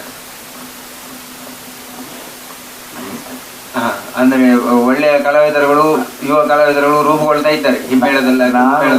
ನಾನು ಅದನ್ನೇ ನಿಮ್ಮಲ್ಲಿ ಹೇಳಿದ್ದು, ಹಿಂದಿನ ಕಲಾವಿದರಿಗಿಂತ ಈಗಿನ ಕಲಾವಿದರು ತುಂಬಾ ಮುಂದೆ ಬಂದಿದ್ದಾರೆ. ಮೊದಲು ಒಬ್ಬ ಕಲಾವಿದನಿಗೆ ಕೈಯಲ್ಲಿ ಬೀಡಿಗಟ್ಟು ಬೇಕಿತ್ತು. ಹೌದು. ಆಯ್ತಾ, ಕುಡಿಯುವುದು, ಬಿಡಾರಕ್ಕೆ ಹೋಗ್ಲಿಕ್ಕಿಲ್ಲ, ಎಲ್ಲಾದ್ರೂ ಹೋಗಿ ಮಲಗುವುದು, ಇಂಥ ಒಂದು ಪರಿಸ್ಥಿತಿ ಇದೆ. ಸಣ್ಣ ವಿಷಯ ನಾವು ಇದನ್ನೆಲ್ಲ ಹೇಳಬಾರದು. ಆದರೆ ಈಗಿನ ಕಲಾವಿದರಿಗೆ ಹಾಗಿಲ್ಲ, ಶಿಸ್ತು ಇದೆ. ಪ್ರತಿಯೊಬ್ಬ ಕಲಾವಿದಲ್ಲೂ ಸಣ್ಣವನಿಗಾಗ್ಲಿ ದೊಡ್ಡವನಿಗಾಗ್ಲಿ ಶಿಸ್ತು ಇದೆ. ಇದ್ರ ಜೊತೆಲಿ ಒಂದು ದೋಷವೂ ಇದೆ, ಮೊಬೈಲ್ ಪ್ರಪಂಚ. ಹೌದು, ಇಡೀ ದಿನ ಮೊಬೈಲ್ ಇಟ್ಕೊಂಡು ಏನೋ ಮಾಡ್ತಾ ಇರ್ತಾರೆ. ಈಗ ಮೊಬೈಲ್ ಇಂದ ನಮಗೆ ಪ್ರಯೋಜನವೂ ಇದೆ, ಅಷ್ಟೇ ನಷ್ಟವೂ ಕಷ್ಟವೂ ಇದೆ. ಆದ್ರಿಂದ ಯಕ್ಷಗಾನದ ರಂಗದ ಕಲಾವಿದರು ರಂಗಸ್ಥಳಕ್ಕೆ ಹೋಗಿ ಬಂದಿಯೂ ಅದನ್ನೇ ನೋಡುವುದು.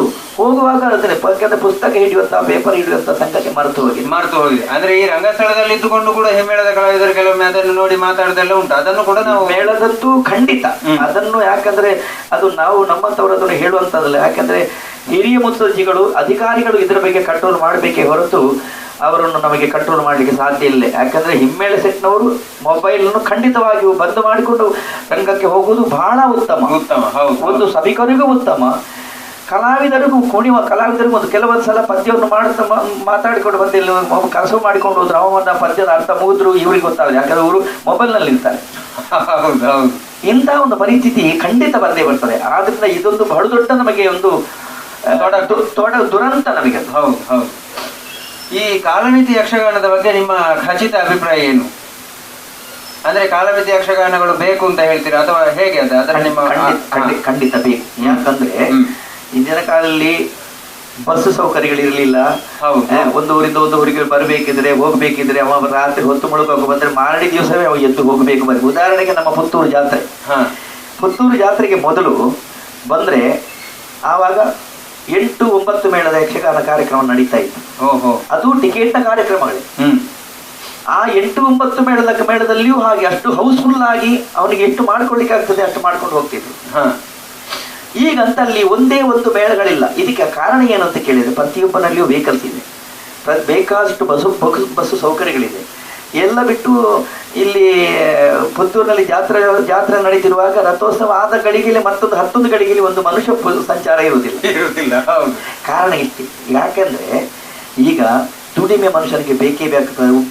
ಒಂದು ಮನೆಯಲ್ಲಿ ಒಂದು 2-3 ಮಕ್ಕಳು ಸ್ಕೂಲಿಗೆ ಹೋಗಿದ್ರೆ ಸ್ಕೂಲ್ನ ಖರ್ಚು, ಮನೆಯ ಖರ್ಚು ವೆಚ್ಚಗಳು ಇದೆಲ್ಲ ಬಡವರ ಮನೆಯಲ್ಲಿ ಆದರೂ ಅದು ಬಹಳ ದೊಡ್ಡದಿರ್ತದೆ. ಒಂದು ದಿವಸ ಕಾರ್ಯಕ್ರಮದಲ್ಲಾಗಿ ಅವನಿಗೆ ಕೆಟ್ಟು ಹೋದ್ರೆ ಅವನು ನಿದ್ದೆ ಮಾಡಿದ್ರೆ ಮಾರನೇ ದಿವಸಕ್ಕೆ ಅದರ ಕಟ್ಟವನ್ನು ಅನುಭವ ಮಾಡ್ಬೇಕಾಗ್ತದೆ. ಮೊದಲಿಗೆ ಒಂದು 50-100 ರೂಪಾಯಿ ಇದ್ದುಕೊಂಡ್ರೆ ದೊಡ್ಡ ಸಂಗತಿ ಆಗ್ತಿರ್ಲಿಲ್ಲ. ಒಂದದು ರಾತ್ರಿ ಬೆಳಗ್ಗೆವರೆಗೆ ಆಟ ನೋಡುವಂತಹ ತಾಳ್ಮೆಯೂ ಇರುವುದಿಲ್ಲ ಹಿಂದಿನವರ ಆಗಲ್ಲ. ಈ ಕಾರ್ಯಕ್ರಮವನ್ನು ನೋಡಬೇಕು.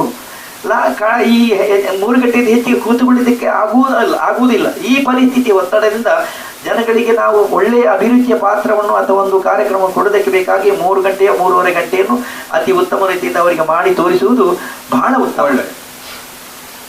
ಯಕ್ಷಗಾನವನ್ನು ಉಳಿಸಿ ಬೆಳೆಸಬೇಕಾದ ಹೊಣೆ ಯಾರ್ದು ಅಂತ ನಿಮ್ಮ ಅಭಿಪ್ರಾಯ? ಕಲಾವಿದರದ್ದ, ಮೇಳದ ಯಜಮಾನರುಗಳದ್ದ, ಅಥವಾ ವ್ಯವಸ್ಥಾಪಕರದ್ದ, ಸಂಘಟಕರದ್ದ, ಪ್ರೇಕ್ಷಕರದ್ದ? ಎಲ್ಲವರದ್ದು ಉಂಟು. ಸಂಘಟಕರದ್ದು ಉಂಟು, ಕಲಾವಿದರದ್ದು ಉಂಟು, ಯಜಮಾನರುಗಳದ್ದು ಉಂಟು. ಯಾಕಂದ್ರೆ 2 ಕೈ ಸೇರಿದ್ರೆ ಸರಿಯಾದ ಮಾತು. ಹೌದು, ಒಂದು ಕೈ ಹಿಡಿದು ಚಪ್ಪಾಳೆ ಆಗೋದಿಲ್ಲ. ನಿಮ್ಮ ವೃತ್ತಿ ಜೀವನದಲ್ಲಿ ನಿಮಗೆ ಅತ್ಯಂತ ಖುಷಿ ತಂದುಕೊಟ್ಟ ಪಾತ್ರ ಯಾವುದು ಮತ್ತು ಯಾವ ಪಾತ್ರವನ್ನು ಮಾಡಲಿಕ್ಕೆ ನಿಮಗೆ ತುಂಬಾ ಕಷ್ಟ ಪಡಬೇಕಾಯ್ತು? ನನಗೆ ಯಾವುದೇ ಪಾತ್ರಗಳು ಕಷ್ಟ ಅಂತ ಆಗಲಿಲ್ಲ. ಯಾಕಂದ್ರೆ ನಾನು ನಿಮಗೆ ಮೊದಲೇ ಸೂಚನೆ ಕೊಟ್ಟಾಗೆ ನನ್ನ ಒಟ್ಟಿಗೆ ಒಡನಾಡಿಗಳು ಹಿರಿಯ ಕಲಾವಿದರು. ಯಾವುದೇ ಪಾತ್ರ ನನ್ನ ಬೆನ್ನು ತಟ್ಟಿ ನನಗೆ ಹುರಿದುಂಬಿಸಿ ಕಳಿಸಿಕೊಡ್ತಾ ಇದ್ರು. ಕಡಸೋಗ ಭಾಗವತರು ಕೃಷ್ಣ ಚಿಪ್ಪಾರ ಕೃಷ್ಣ ಮಲ್ಲಾಡಿ ಇರುವಾಗ ಯಾವುದೇ ಪಾತ್ರ ಇತ್ತು ನನಗೆ ದೊಡ್ಡ ಸಂಗತಿ. ಯಾಕಂದ್ರೆ ಮಧ್ಯಾಹ್ನದವರೆಗೆ ನಾನು ನಿದ್ದೆ ಮಾಡ್ಲಿಕ್ಕೆ ಬಿಡ್ತಿರ್ಲಿಲ್ಲ. ಚಿಪ್ಪಾರ ಕೃಷ್ಣ ಮಲ್ಲಾಡಿ ಹೇಗೆ ಅದು ಚೆಂಡೆಕೋಲು ಹಿಡ್ಕೊಂಡು ಬಂದು ಕಡತೋಗ ಭಾಗವತರು ಕೂತ್ಕೊಳ್ತಿದ್ರು, ಪದ್ಯ ಹೇಳ್ತಾ ಇದ್ರು. ಕುಣಿ ನೀನು ಬೆಳಿಗ್ಗೆ ಒಂದು ಅಂದ್ರೆ ಆಟ ಮುಗಿದು ನಂತರ ಆಟ ಮುಗಿದು ಒಂದು ಕ್ಯಾಂಪಿಂದ ಮತ್ತೊಂದು ಕ್ಯಾಂಪಿಗೆ ಹೋದ ಕೂಡಲೇ ಅಲ್ಲಿ ಸ್ನಾನ ಮಾಡಿಕೊಂಡು 1 ಗಂಟೆ 2 ಮಧ್ಯಾಹ್ನ ಪೂಜೆ ಆದ ಮೇಲೆ ಊಟ ಆದ ಮೇಲೆ ನಿದ್ದೆ ನಮ್ದು. ಈ ರೀತಿಯಾಗಿ ನನ್ನನ್ನು ಅವಳು ಬಹಳ ನೋಡಿಕೊಂಡಿದ್ದ. ಅಂದ್ರೆ ಅವರು ಕೃಷ್ಣ ಇದು ಕಡದೋಗರು ಪದ್ಯ ಹೇಳುದು, ಇವರು ಮೊದಲೇ ಇದು ಬಟ್ಟಿಕೊಂಡು ನಿಮ್ಗೆ. ಉದಾಹರಣೆಗೆ ಅಭಿಮನ್ಯುವಿನ ಪಾತ್ರ ನಮ್ಮ ತಿಂಕುತಿಟ್ಟಲ್ಲಿ ಏರು ಪದ್ಯ ಬಿಟ್ರೆ ಅಭಿಮನ್ಯುವಿನ ಏರೂ ಇಲ್ಲ.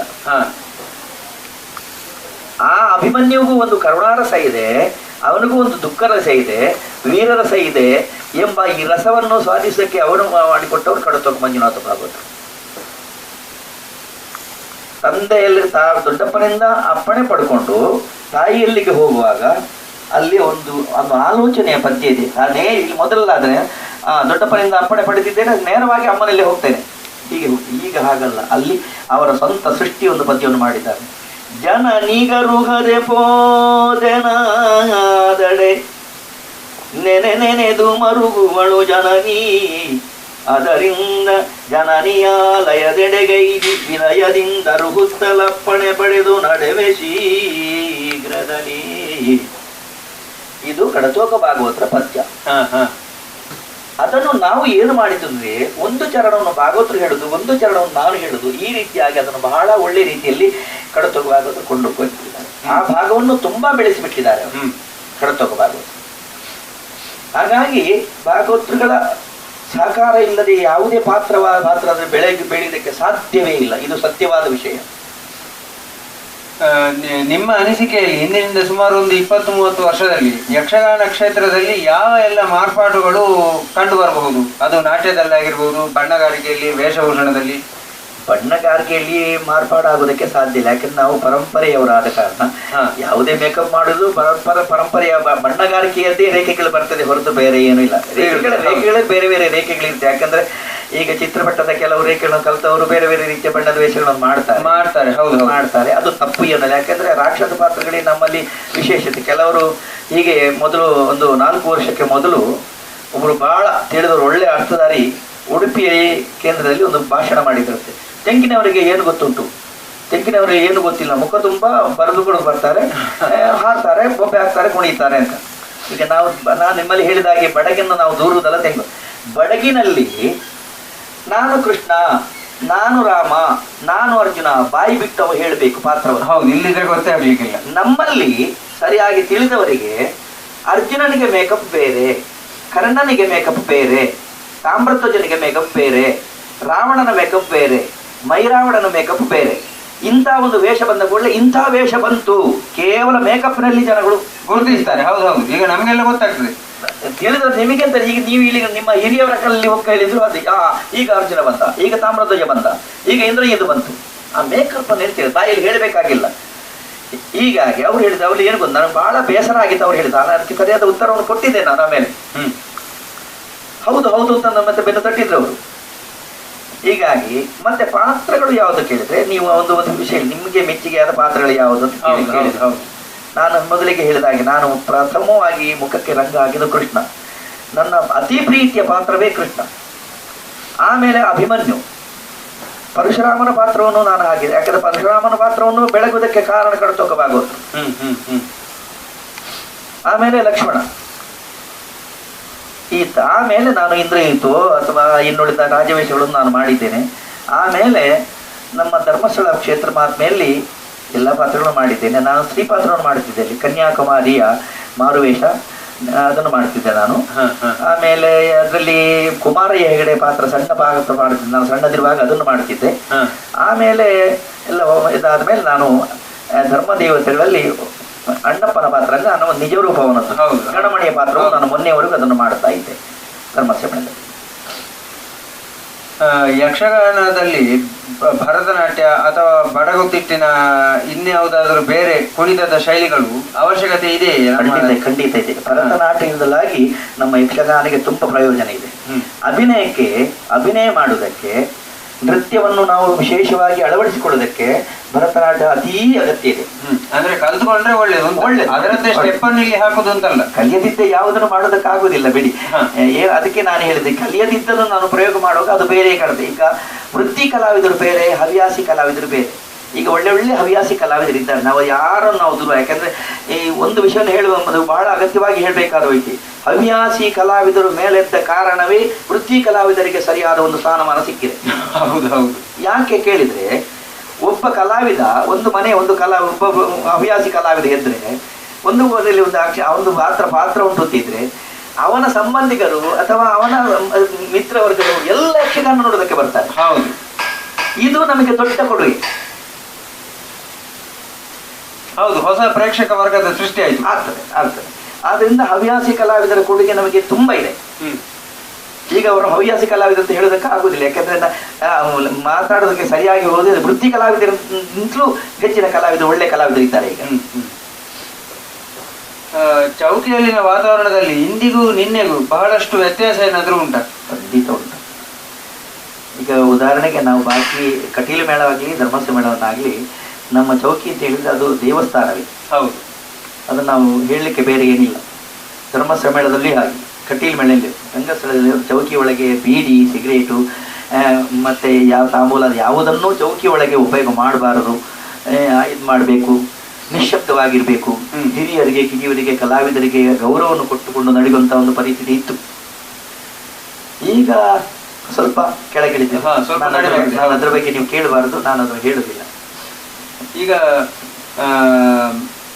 ನಿಮ್ಗೆ ಈ ಕಿರೀಟ ವೇಷ ಮತ್ತೆ ಈ ಪುಂಡು ವೇಷ ಎರಡನ್ನು ಮಾಡಿ ನಿಮ್ಗೆ ಅಭ್ಯಾಸ ಇದೆ. ಅದಕ್ಕೆ ನಾನು ಕೇಳುದು, ಪೀಠಿಕೆ ವೇಷದ ಸ್ವಭಾವ ಏನು ಅಂತ? ನಿಧಾನಗತಿ. ಪೀಠಿಕೆ ವೇಷ ಅಂತ ಹೇಳಿದ್ರೆ ನಿಧಾನಗತಿಯವ. ಈಗ ಅರ್ಜುನ ಪಾತ್ರ, ದೇವೇಂದ್ರನ ಪಾತ್ರ, ಇದೆಲ್ಲ ನಿಧಾನಗತಿ. ಯಾಕಂದ್ರೆ ವಿರಸ ಭಾಗವು ಇದ್ರೂ ಆ ಪಾತ್ರ ನಿಧಾನಗತಿಯ ಪಾತ್ರಗಳು. ಅರ್ಜುನ ಮತ್ತೆ ದೇವೇಂದ್ರ ಇದು ಎರಡೂ ಕೂಡ ಪೀಠಿಕೆ ವೇಷಗಳು. ಹೌದು. ಈ ವೇಷಗಳ ಅಂತರವನ್ನು ತೋರಿಸಿಕೊಡುವ ಬಗೆ ಹೇಗೆ? ವೇಷಗಾರಿಕೆಯಲ್ಲಿ ಆಗಲಿ ಅಥವಾ ಬಣ್ಣಗಾರಿಕೆಯಲ್ಲಿ ಆಗಲಿ ಅಥವಾ ನಾಟ್ಯದ ಬಗೆಯಲ್ಲಿ ಆಗಲಿ? ನಾಟ್ಯದಲ್ಲಿ ನಮಗೆ ಬದಲಾವಣೆ ಮಾಡ್ಲಿಕ್ಕೆ ಆಗುದಿಲ್ಲ. ಆಮೇಲೆ ಮೇಕಪ್ ನಲ್ಲಿಯೂ ಏನಾದ್ರೂ ಸ್ವಲ್ಪ ಬದಲಾವಣೆ ಮಾಡಿ ಕೊಡ್ಬೋದು. ಡ್ರೆಸ್ ನಲ್ಲಿ ವ್ಯತ್ಯಾಸ ಮಾಡಿ ತೋರಿಸ್ತೇವೆ. ಉಡುಪಿನಲ್ಲಿ ಅರ್ಜುನನಿಗೆ ಬೇರೆ ಮಾಡ್ತೇವೆ. ಹೆಚ್ಚಿಗೆ ಅರ್ಜುನನಿಗೆ ಮತ್ತು ದೇವೇಂದ್ರಿಗೆ ಒಂದೇ ಉಡುಪುಗಳನ್ನು ನಾವು ಕೊಡ್ತೇವೆ ತೆಂಕಿನಲ್ಲಿ. ಪುಂಡು ವೇಷದಲ್ಲಿ ಕುಣಿತವೇ ಪ್ರಾಧಾನ್ಯವೇ? ಅಲ್ಲ ಅಲ್ಲ, ಪುಂಡು ವೇಷ ಅಂತಲ್ಲ, ಯಾವುದೇ ಪಾತ್ರಗಳಿಗೆ ಕುಣಿತ ಒಂದೇ ಅಲ್ಲ. ನಾನು ಮೊದಲಿಗೆ ಹೇಳಿ ಮೊದಲಿತ್ತದು ಹಾಗೆ. ಹೌದೌದು. ಅದನ್ನು ಶ್ರೇಣಿ ಶಾಮಕರು ಇತ್ಯಾದಿ ಹಿರಿಯ ಧರ್ಮ ಅರ್ಥಧಾರಿಗಳು ಬಂದು ಅದನ್ನು ಮುರಿದಿದ್ದಾರೆ. ಒಂದು ಪಾತ್ರಕ್ಕೆ ಮಾತು ಬೇಕು ಎಂಬುದನ್ನು ತೋರಿಸಿಕೊಟ್ಟಿದ್ದಾರೆ. ಮಾತು ಬೇಕು, ಅಭಿನಯ ಬೇಕು, ನೃತ್ಯ ಬೇಕು, ರೂಪ ಬೇಕು, ಪಂಚ ಅಂಗಗಳು ಒಂದು ಪಾತ್ರಕ್ಕೆ ಬೇಕು. ಇಂದ್ರಜಿತು ಖಳ ಪಾತ್ರ, ಅತಿಕಾಯ ಸಾತ್ವಿಕ ಪಾತ್ರ. ಆದ್ರೂ ಕೂಡ ಇಂದ್ರಜಿತು ಪೀಠಿಕೆ ವೇಷ ಮತ್ತೆ ಅತಿಕಾಯ ಎದುರು ವೇಷ, ಇದು ಆದ ಕಾರಣ ಏನು? ಅದೇ ನಾನು ಹೇಳಿ ಪೀಠಿಕೆ ವೇಷ ಅಂತ ಹೇಳಿದ್ರೆ ಈಗ ಈಗ ಅರ್ಜುನ ಪಾತ್ರವನ್ನು ನಾವು ಕೊಡ್ತೇವೆ. ಯಾಕಂದ್ರೆ ರಾಮಾಯಣದಲ್ಲಿ ಅತಿಕಾಯ ಇಂದ್ರಜಿತು ಮೈರಾವಣ ಕಾಳಗ ಅಂತ ನಾವು ಕೊಡ್ತೇವೆ. ಅದರಲ್ಲಿ ರಾಮ ಲಕ್ಷ್ಮಣರು ಪೀಠಿಕೆ ವೇಷ ಆದರೂ ನಾವು ಪೀಠಿಕೆ ವೇಷ ಅಂತ ಅದಕ್ಕೆ ಯಾಕೆಂದ್ರೆ ಸೌಮ್ಯದ ಪಾತ್ರ. ನಾನು ಹೇಳಿದ್ರೆ ನಿಧಾನಗತಿ ಅಂತ ಹೇಳಿ. ಸೌಮ್ಯದ ಪಾತ್ರ ವೀರ ವೈಷ್ಣವನಾಗಿದ್ದಾನವ. ಆ ವೈಷ್ಣವತ್ವಕ್ಕೆ ಅಷ್ಟು ನಿಧಾನ ಇದೆ, ಸೌಮ್ಯತೆ ಇದೆ ಎಂಬುದೇ ಸಾಕ್ಷಿ ಇರ್ತದೆ. ಪುಂಡು ವೇಷಕ್ಕೆ ಸಂಬಂಧಪಟ್ಟ ಪಾತ್ರಗಳು ಯಾವುದು? ಅಭಿಮನ್ಯು, ಬಬ್ರುವಾಹನ, ವೃಷಕೇತು, ಆಮೇಲೆ ಜಯಂತ, ಮಾರ್ತಾಂಡ ತೇಜ ಇತ್ಯಾದಿ ಪಾತ್ರಗಳು. ಇದೆಲ್ಲ ಪುಂಡು ವೇಷಗಳು ಅಂತ ನಾನು. ಪುಂಡು ವೇಷದಲ್ಲಿ ಏನಾದ್ರೂ ಬೇರೆ ಬೇರೆ ಇಂತಿಷ್ಟು ಬಗೆಯ ವಿಧ ಅಂತ ಏನಾದ್ರೂ ಉಂಟಾ? ನೃತ್ಯದಲ್ಲಿ ಅಂತ ಕೇಳ್ತೀರಾ? ಅಲ್ಲ, ಒಟ್ಟಾರೆ ಸ್ವಭಾವದಲ್ಲಿದೆ. ಅಭಿಮನ್ಯುವಿನ ಸ್ವಭಾವ ಆ ಬಬ್ರುವಾಹನದಲ್ಲ. ಅಭಿಮನ್ಯು ಪುಂಡು ಹುಡುಗಾಟೆಯು, ಆದರೂ ಗೌರವದ ಪಾತ್ರ. ಬಬ್ರುವಾಹನ ಅರಸ. ಅರಸನಿಗೂ ಇನ್ನುಳಿದಂತಹ ಪ್ರತಿಗಳಿಗೂ ಸ್ವಲ್ಪ ವ್ಯತ್ಯಾಸ ಉಂಟು. ಹಾಗೆ ಜಯಂತನು ಹಾಗೆ. ಜಯಂತನ ಪಾತ್ರ ಅಭಿಮನ್ಯುವನು ಹಾಗಲ್ಲ, ಬಬ್ರುವಾಹನ ಹಾಗಲ್ಲ. ಯಾಕಂದ್ರೆ ಅವನು ಹಾಗೆ ಪುಂಡು ಆದರೂ ಅವ ಮತ್ತೆ ಅರಸನಾಗಿದ್ದಾನೆ. ಅದರಲ್ಲಿ ಏನು ಅಂತ ಕೇಳಿದ್ರೆ ಅದರಲ್ಲಿ ಆ ಪಾತ್ರಕ್ಕೆ ಪಂಚಾಂಗಗಳನ್ನು ತುಂಬಿಸಿಕೊಡಿ. ಯಾವ ಪಂಚ ಅಂದರೆ ಕೇವಲ ರೂಪವನ್ನು ನೃತ್ಯವನ್ನು ಮಾತ್ರ ಅಲ್ಲ. ಆ ಜಯಂತನ ಪಾತ್ರಕ್ಕೆ ಒಂದು ದುಃಖಾದಿ ಭಾಗವನ್ನು, ಆಮೇಲೆ ವೀರತ್ವದ ಭಾಗವನ್ನು, ಆಮೇಲೆ ತನ್ನ ಅಧಿಕಾರದ ಭಾಗವನ್ನು, ಇದನ್ನೆಲ್ಲ ಉಳಿಸಿಕೊಳ್ಳುವಂತ ಒಂದು ಸಂದರ್ಭ ಅದು. ಯಾರಿಗೆ? ಜಯಂತನಿಗೆ. ಹಾಗಾಗಿ ಒಂದೊಂದು ಪಾತ್ರಗಳು ಬೇರೆ ಬೇರೆದಾಗಿ ಇರುತ್ತೆ. ಯಾಕೆಂದ್ರೆ ನಾವು ಹೇಳಿದಾಗೆ ಕುಮಾರ ವಿಜಯದ ಷಣ್ಮುಖ ಅದು ಮಕ್ಕಳಾಟಿಕೆ ವೇಷ. ಹಾಗೆಂತ ಮಕ್ಕಳಾಟಿಕೆ ವೇಷ ಶೂರಪದ್ಮಾಸುರನ ವಧೆಗೆ ಆಗುವಾಗ ಮಕ್ಕಳಾಟಿಕೆ ವೇಷ ಅಲ್ಲ. ಹೌದು. ಭಾಗವತರಿಗೂ ಹಾಸ್ಯಗಾರರಿಗೂ ಇರುವ ಹೊಣೆಗಾರಿಕೆ ಏನು ಮೇಳದಲ್ಲಿ? ರಂಗದಲ್ಲಿ ಆಗಿರ್ಬೋದು ಅಥವಾ ಚೌಕಿಯಲ್ಲಿ ಆಗಿರ್ಬೋದು. ಒಬ್ಬ ಕಲಾವಿದ, ಉದಾಹರಣೆಗೆ ನಾವು ತ್ರಿಜನ್ಮ ಮೋಕ್ಷ ಮಾಡ್ತೇವೆ ಅಲ್ಲ, ಇಲ್ಲಿಗೆ ಭಾರ್ಗವ ವಿಜಯ ಬರ್ತದೆ. ಭಾರ್ಗವ ವಿಜಯದಲ್ಲಿ ಕಾರ್ತವೀರ್ಯಾರ್ಜುನ ಪ್ರವೇಶ ಆಗ್ತದೆ. ರಾವಣನಿಗೆ ಒಂದು ದೂತ ಬರ್ತದೆ. ಹೌದು. ಅಲ್ಲಿ ರಾವಣನಿಗೆ 2 ದೂತರು ಬರ್ತಾರೆ ಅಲ್ವಾ? 2 ಒಂದ ರಾವಣನ ಕಾರ್ತವೀರ್ಯಲ್ಲಿ ರಾವಣನಿಗೆ ಒಂದು. ಈ ಯಾಕಂದ್ರೆ ಈ ಕಾರ್ತವೀರನ ಪಾತ್ರವನ್ನು ಎತ್ತಿ ಹಿಡಿಯುವಂತಹ ಭಾಗ ಯಾವುದೇ ಒಂದು ವೇಷದ ಹತ್ರ. ಯಾಕಂದ್ರೆ ಪೋಷಕ ಪಾತ್ರ ಅಂತ ಲೆಕ್ಕ. ಅವ ಬೆಳಗಬೇಕಿದ್ರೆ ಈ ಪಾತ್ರ ಬೆಳಗಬೇಕಿದ್ರೆ ಅವ ಬೆಳಬೇಕು. ಹಾಸಿಗಾರನಿಗೂ ಒಬ್ಬ ಪಾತ್ರಧಾರಿಗೂ ತುಂಬಾ ಸಾಮ್ಯತೆ ಇದೆ. ಅಂದ್ರೆ ಒಂದು ಹೊಂದಾಣಿಕೆ ಬೇಕು. ಸಕಲ ಪಾತ್ರವನ್ನು ಆಡಿಕೊಂಡು ಹೋಗ್ತದೆ. ಈಮ ಏನಾದ್ರು ಈಗ ಅಲ್ಲಿ ತೋಟ ಹೇಗುಂಟಪ್ಪ ಅಂತ ಬರೋದು ಕೇಳ್ತಾನೆ. ಆ ತೋಟವ ಅದನ್ನು ನಿಮ್ಮನ್ನು ನೋಡಿದ ಹಾಗೆ ಉಂಟು ಅಂತ ಹೇಳ್ತಾನೆ. ಹಾಗಂದ್ರೆ ಏನು? ನೀವು ಹೇಗೆ ತೋಟದಲ್ಲಿ ಬೆಳೆದಿರ್ತೀರೋ ಹಾಗೆ ನಿಮ್ಮ ತೋಟವು ಇರ್ತದೆ. ಅಂದ್ರೆ ಯಾಕಂದ್ರೆ ಒಂದು ನೀರು ಇಲ್ಲಿಂದ ಸಾಕವಲ್ಲ, ಈ ನೀರು ಆ ಬದಿಗೆ ಹೋಗ್ಬೇಕಂದ್ರೆ ಮತ್ತೆ ಒಂದು ಈ ರೀತಿ ಅಂದ್ರೆ ಒಂದು ಹೊಂದಾಣಿಕೆಯಲ್ಲಿ ಹೋಗ್ತದೆ, ಒಬ್ಬರಿಗೊಬ್ಬರು ಗೌರವ ಕೊಟ್ಟು. ತಮ್ಮ ಈ ಎಲ್ಲ ರೀತಿಯ ಈಗ ನೀವು ಪುಂಡು ವೇಷದಲ್ಲಿ ಹೊಸ ಇತ್ಲು ಮಾಲಿಗೆ ಭಟ್ರ ನಂತರ ನಿಮ್ಮದೇ ಈಗ ತೆಂಗುತಿಟ್ಟಿನಲ್ಲಿ ನಿಮ್ಮದೇ ಹೆಸರನ್ನು ಎಲ್ಲರೂ ಅವರು ಕೊಟ್ಟದ್ದನ್ನು ನಾನು ತುಂಬಾ ತಗೊಂಡಿದ್ದೇನೆ. ನನ್ನ ಸ್ವಂತಕ್ಕೇನು ನಾನು ತುಂಬಾ ಹಾಕಿ, ಯಾಕಂದ್ರೆ ನಾನು ಭರತನಾಟ್ಯಕ್ಕೆ ಸಂಬಂಧಪಟ್ಟಂತಹ ಪ್ರಯೋಗವನ್ನು ನಾನು ಮಾಡಿದ್ದೆ. ಮತ್ತೆ ಯಾವುದನ್ನು ಅತಿರೇಕದ ಯಾವುದೇ ನೃತ್ಯಗಳನ್ನು ನಾನು ಪ್ರಯೋಗ ಮಾಡಲಿಲ್ಲ. ಇನ್ನು ಮುಂದೆಯೂ ನಾನು ಮಾಡೋದು ನನಗೆ ಗೊತ್ತಿದೆ, ನಾನು ಮಾಡುವುದಿಲ್ಲ, ನನಗೆ ಅದು ಉಗ್ಗದ ವಿಷಯ. ತಮ್ಮ ಈ ಎಲ್ಲ ರೀತಿಯ ಸಾಧನೆಗಳಿಗೆ ನಿಮ್ಮ ಕುಟುಂಬ ವರ್ಗದ ಸಹಕಾರ ಹೇಗೆ? ನಮ್ಮ ಮನೆತನವೇ ಯಕ್ಷಗಾನದ ಮನೆತನ. ಹೌದೌದು. ನನ್ನ ತಂದೆಯವರು ಯಕ್ಷಗಾನ ಕಲಾವಿದರು, ನನ್ನ ತಂದೆಯವರ ಮಾವ ಯಕ್ಷಗಾನ ಕಲಾವಿದರು, ನನ್ನ ತಂದೆಯವರ ಭಾವ ಬಹುದೊಡ್ಡ ಭಾಗವತರು. ಹೀಗೆ ತಂದೆಯವರಿನ ಅಣ್ಣ ನಮ್ಮಲ್ಲಿಗೆ ಆಗುವಾಗ ಬಹುಶಃ ಮುಗೀತದೋ ಅಂತ ಕಾಣ್ತದೆ. ಹಾಗಾಗಿ ಇದು ಪರಂಪರೆ, ನಮ್ಮದೊಂದು ಪರಂಪರೆ, ಇದು ಯಕ್ಷಗಾನ ಪರಂಪರೆ. ಇಷ್ಟು ಹೊತ್ತು ನಮ್ಮ ಜೊತೆ ತೆಂಕುತಿಟ್ಟು ಯಕ್ಷಗಾನದ ಬಗ್ಗೆ ಹಲವಾರು ವಿಚಾರಗಳ ಬಗ್ಗೆ ಒಂದು ಸಂವಾದದಲ್ಲಿ ಬಹಳಷ್ಟು ವಿಚಾರಗಳನ್ನು ತಿಳಿಸಿಕೊಟ್ಟಿದ್ವಿ. ನಿಮಗೆ ನಮ್ಮ ಎಲ್ಲ ಯಕ್ಷಗಾನ ಅಭಿಮಾನಿಗಳ ಪರವಾಗಿ ಅನಂತ ಕೃತಜ್ಞತೆಗಳು ಸರ್. ಇದ್ರ ಜೊತೆಯಲ್ಲಿ ನಮ್ಮ ಮನೆಯವರಿಗೆ ಬಂದು ಎಷ್ಟಿಂದು ಕಷ್ಟಪಟ್ಟು ಇಲ್ಲಿಗೆ ಬಂದು ನಿಮ್ಮ ಆತ್ಮೆಲ್ಲ ಕರ್ಕೊಂಡು ನೀವು ಇಲ್ಲಿಗೆ ಬಂದಿದ್ವಿ. ಅದರ ಜೊತೆಯಲ್ಲಿ ನಮ್ಮವರಾದ ಕಟೀಲು ಮೇಳದ ಹಾಸಿಗಾರರು ರವಿ ಭಟ್ರು ನಮ್ಮಲ್ಲಿಗೆ ಬಂದಿದ್ದಾರೆ. ಅದು ಬಹಳ ಸಂತೋಷ ವಿಷಯ ಆಗಿದೆ. ಆದ್ದರಿಂದ ನಮ್ಮ ಮನೆಗೆ ಬಂದು ನಮ್ಮನ್ನು ಇಷ್ಟು ಮಾತಾಡಿಸಿಕೊಂಡು ನಮ್ಮ ಸಂಗ್ರಹವನ್ನು ಮಾಡಿಕೊಂಡು ಬಂದಂಥ ನಿಮಗೆ ನಮ್ಮ ಕುಲದೇವರಾದ ಶ್ರೀ ಮಹಾಲಿಂಗೇಶ್ವರ ಸ್ವಾಮಿ ನಿಮಗೆ ಪರಮಾನುಗ್ರಹವನ್ನು ಮಾಡಲಿ, ಈ ಕಾರ್ಯ ಯಶಸ್ವಿ ಆಗಲಿ ಅಂತ ಪ್ರಾರ್ಥಿಸ್ತೇನೆ. ನಮಸ್ಕಾರ.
ಪವನು ಅಮ್ಮ ಎನ್ನ ಭಿನ್ನ ಪವನು ತಾಯೇ ಕೇಳು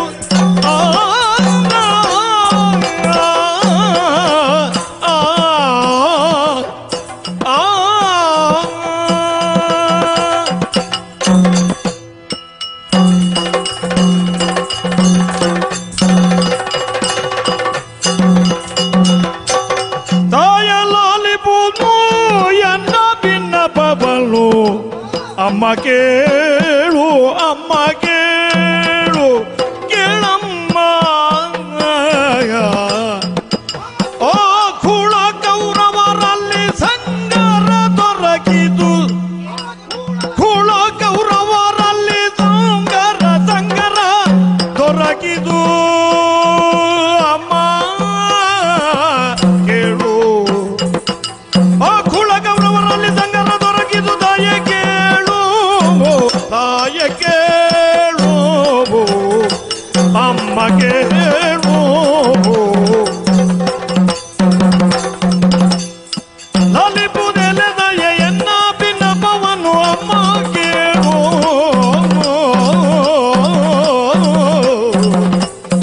ಕೇಳಮ್ಮ ಕೇಳು ಕೇಳು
ಆಗಿದ್ದೀರಿ. ವೈಷ್ಣವದೇವರಾಗಿ ಹಾಗಂದು ಕಾಣಬಹುದು. ಬಂದಂತಹ ಕಾರ್ಯ ಮನೆಯ ಕೈಯಲ್ಲಿ ನೋಡಿ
ವೈಷ್ಣವನ ತಂದೆ ವಿಷ್ಣುವಸ್ತು ಮಹಾಮಾನ.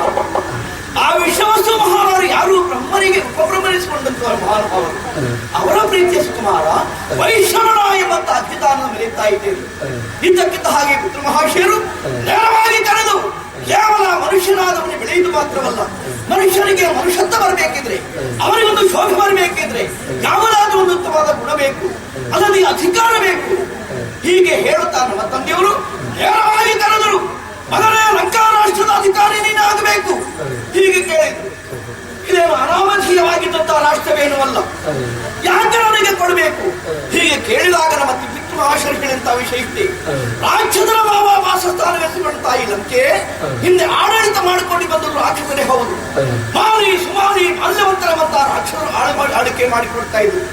ಆದ್ರೆ ರಾಕ್ಷಸರ ದುರಾಡಳಿಕೆ ಹೆಚ್ಚಾದ ಕಾರಣ ನಾರಾಯಣನ ಸುದರ್ಶನಕ್ಕೆ ಸಿಕ್ಕಂತ ಅವರೆಲ್ಲವರು ದಿಕ್ಕಾಪಾಲಾಗಿ ಪಾತಾಳಕ್ಕೆ ಸೇರಿಕೊಂಡಿದ್ದಾರೆ.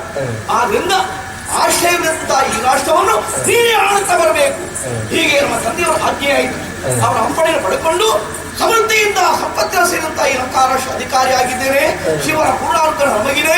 ಪಿತೃ ಮಹಾಶಯರು ಕೊಟ್ಟಂತ ಅಮೂಲ್ಯವಾದ ಕೊಡುಗೆ. ಇದಕ್ಕೆ ಅಪಚಾರ ಸಿಗದ ರೀತಿಯಲ್ಲಿ ನಾವು ನಡ್ಕೊಂಡು ಬಂದಿದ್ದೇವೆ. ಯಾರದು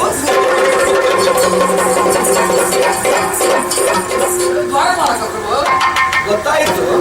ಒಬ್ಬನವರು ಹೌದು. ಯಾರು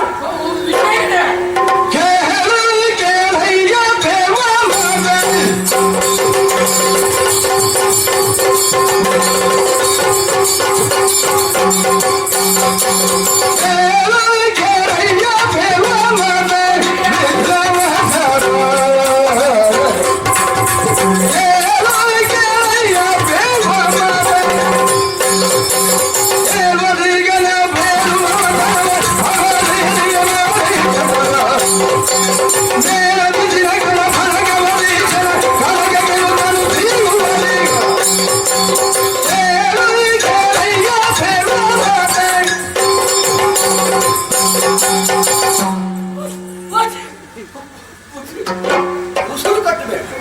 ನಿಧಾನವಾಗಿ ಹಾಗೆ ಮಾಡಿದ್ರೆ ಉಸಿರು ಹೇಳು.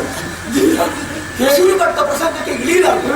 ಹಾಗೆ ಮಾಡಿ ಹಾಕಿದ್ದಾರಲ್ಲ ಅಲ್ಲಿ ನಮ್ಮಲ್ಲಿ ಹಾಗಾಗ್ತದೆ. ನಾನು ಇಂಥದ್ದೆಲ್ಲ ಬರ್ತದೆ ನಾನು ಗ್ರಹಿಸಿಕೊಂಡಿರೋದು. ಇಂಥದಂದ್ರೆ ಎಂಥದ್ದು ಮಾಡಿ ಹಾಕುವವರು ನಾನು ಹೇಳಿದ್ದನ್ನೇ.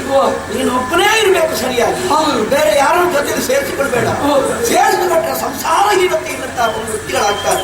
ಅದಕ್ಕೆ ಹೇಳಿದ್ದ ಯಾಕೆ ಅವ್ರು ಸೇರಿಸಿಕೊಳ್ಳ ನಮ್ಮವರಿಂದ ತೊಂದರೆ ಎಲ್ಲ ಉಂಟು.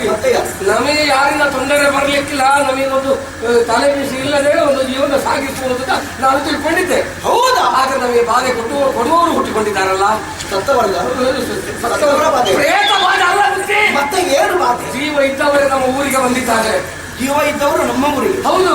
ಇಷ್ಟವರೆಗೆ ಇಲ್ಲಿ ಮತ್ತೆ ಬಾಕಿ ಇದ್ದವರ ಜೀವ ಇಲ್ಲದ ಜೀವ ಇರುವವರೇ ಏನ್ ಹೇಳೋದು? ಒಂದು ನೋಡಿದಾಗ ಒಂದು ಹುಳ ಆಗುಂಟಾದ್ರು. ಹುಳ ಹತ್ತುತ್ತಾರೆ. ನೀನು ಮೈ ಚೂಟಿಕೊಂಡು ನೋವಾಗ್ತಾ ಹುಳದ ಹಾಗೆ ಅಂತ ಹೇಳ್ತಾ ಇತ್ತು. ಹೌದು. ಒಬ್ಬ ಬಂದಿದ್ದಾನೆ ಅಂತ ಹೇಳ್ತಾ ಹೌದು. ಅದೇ ಒಬ್ಬ ಬಂದು ನಾವು ನೋಡ್ತೇನೆ 10 ತಲೆಗಳಿದೆ. 10 ತಲೆಗುಳ್ಳಂತ ಒಬ್ಬ ವ್ಯಕ್ತಿ ಇಲ್ಲಿಗೆ ಬಂದಿದ್ದಾರೆ. ಆ ತಲೆಗೆ ಕಾಲೆಷ್ಟು? ಕಾಲು ಎರಡೇ ಕಾಲು. 2 ಕಾಲಲ್ಲಿ 10 ತಲೆ ನಿಂತಿದೆ. ಕೈಗಳೆಷ್ಟು? ಕೈಗಳು 20 10 ತಲೆ ತಾಕು 20 ಕೈ ಬೇಡುವ ಅಂತ ನಾನು ನೀನ್ ನೋಡಿದ್ದೆ. 20 ಬೇಗ 20 ಉಂಟು. ಸರಿ ಲೆಕ್ಕ ಮಾಡಿದ್ದೇನೆ. 20 ಕೈ 10 ತಲೆ ಕಾಲು 2 ಕಾಲು. ಸರಿ ಬಿಡು. ಅವ್ರು ಹೇಗೆ ಇದನ್ನೆಲ್ಲ ಕಾಲು ಅದಷ್ಟೇ ಇರ್ತಿದ್ರೆ ಸ್ವಲ್ಪ ಕಷ್ಟ ಆಗ್ತಿದ್ದು. ಈ 2 ಕಾಲಲ್ಲಿ ಈ 20 10 ಹೊತ್ತುಕೊಂಡದ್ದು ಸಾಕಾವ. ಅಧಿಕ ಪ್ರಸಂಗ ಮಾತಾಡುದು ಅದು ಹೌದು. ಜಾಸ್ತಿ ಬಂದದ್ದು ಈಗ ಅವ ಅಧಿಕ ಪ್ರಸಂಗ ಮಾತಾಡಿ. ಹೌದು. ನೀನು ಪ್ರಸಂಗದ ಒಳಗಿದ್ಯೋ ಹೊರಗಿದ್ದೆ? ನಾನು ಮೊದಲ ಪ್ರಸಂಗದ ಒಳಗೆ ಇದ್ದೆ. ಈಗ ಸ್ವಲ್ಪ ಪ್ರಸಂಗ ಬಿಡಬೇಕಾಗಿದೆ. ಯಾಕೆ? ಅದೇ ಪ್ರಸಂಗ ಮಾತಾಡಿದ ಕಾರಣ ಏನು ಅಧಿಕ ಪ್ರಸಂಗ? ಅವ ಬಂದು ಮಾತಾಡಿದ ದರ್ಪದ ಮಾತುಗಳನ್ನು ಆಡ್ತಾ ಇದ್ದಾನೆ. ಅವ ಹೇಳುವ ಲಂಕೆಯ ಬಿಟ್ಟು ಹೊರಡು ಬೇಗ.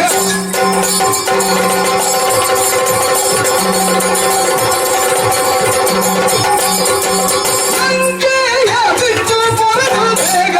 ಹೋಗದೆ ಬರಿದೆ ಲಿಂಗವ ಧೋರಣೆ ನಿನಗಯ. ಅಂಕುಶಧಾರಿಯ ಮನೆಯ ಒಕ್ಕಲಿ ಲಂಕೆಯ ನಗುವಂತ ತುಳಿದವಗ. ಜೀವನದಲ್ಲಿ ಧಾರಿ ಗುಣದಿಂದ ಆಳುವ ದೀಕ್ಷೆ.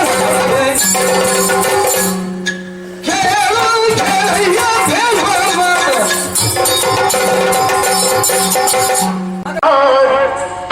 ಚೆಲ್ವ ಮೇನಗೆ ಒಲಿದೆ ಮೇನಗೆ ಕೇಳಿಗ. ಚಂದ ಬಲಿತೆ ಮೇನಗೆ ಕೇಳೀಗ. ಕೇಳಿ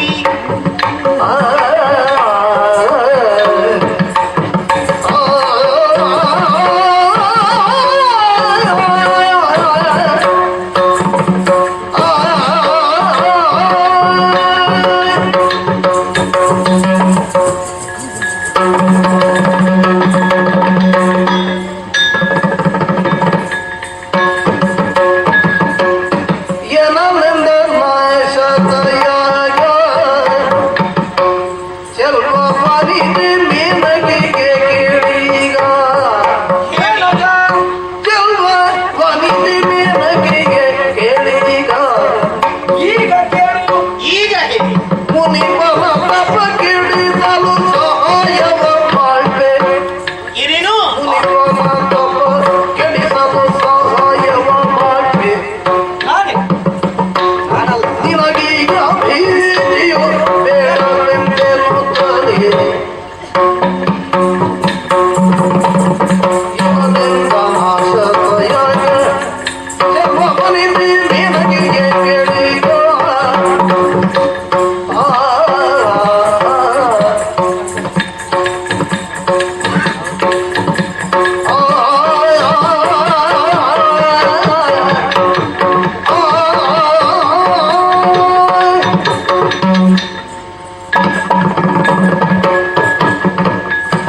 ದೇವಲೋಕಲಿದ್ರೆ ಯಾರೇ ಆಗ್ಲಿ, ಗಂಡಸರಾಗಲಿ ಹೆಂಗಸರಾಗಲಿ, ಅಧಿಕಾರಿಯಾದ ನನ್ನ ಮಾತನ್ನು ಯಾರು ಮೀರಿ ನಡೀತಿಲ್ಲ ಅಂತ ನನಗೆ ಚೆನ್ನಾಗಿ ಗೊತ್ತು.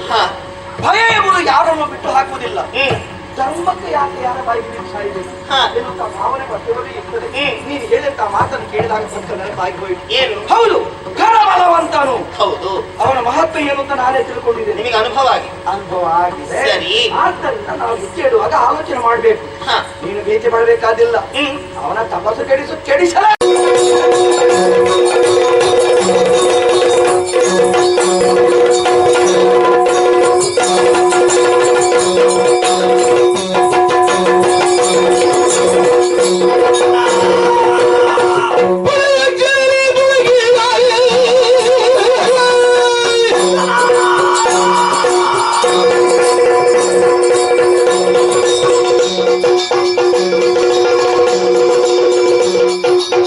Thank you.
ಬಂದಾಗ ನನ್ನ ಮನೆಯ ದೇಶಕ್ಕೆ ಹೋಗಿ ತಿಳ್ಕೊಂಡಿದ್ಯಾ?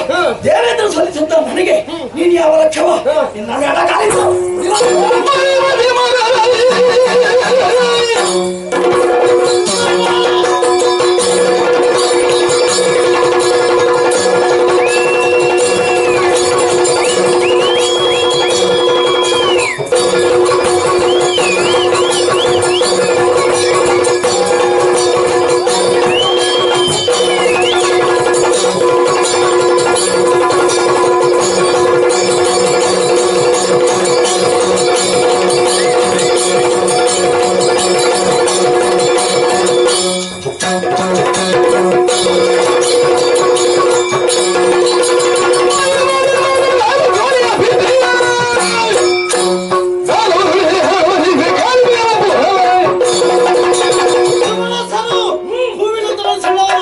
ಅವ್ರು ಮಾತ್ರ ಸರ್ವಾಗದಲ್ಲಿರ್ಬೇಕು.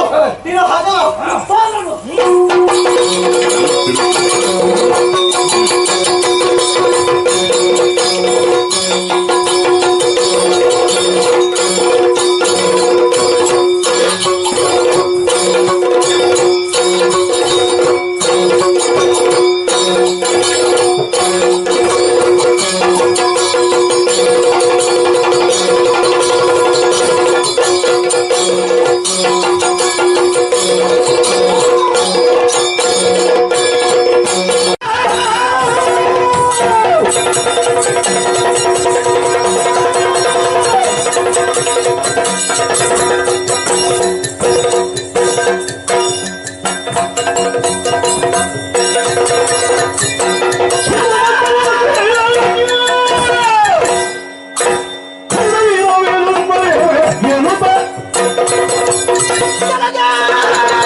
ವಿನರಿಂದ ಪ್ರಣಾಮಗೈದು ನಿನ್ನನ್ನು ಕರೆದ್ರೆ ಕಡಕಡಿನ ಕುಡಿ ನೋಟ ಅಂತ ಕಡಕಿ ನೋಡ್ತಾ ಇದ್ಯಾ? ಬಾರಾದಿದ್ರೆ ನಿನ್ನ ಮುಡಿಗೆ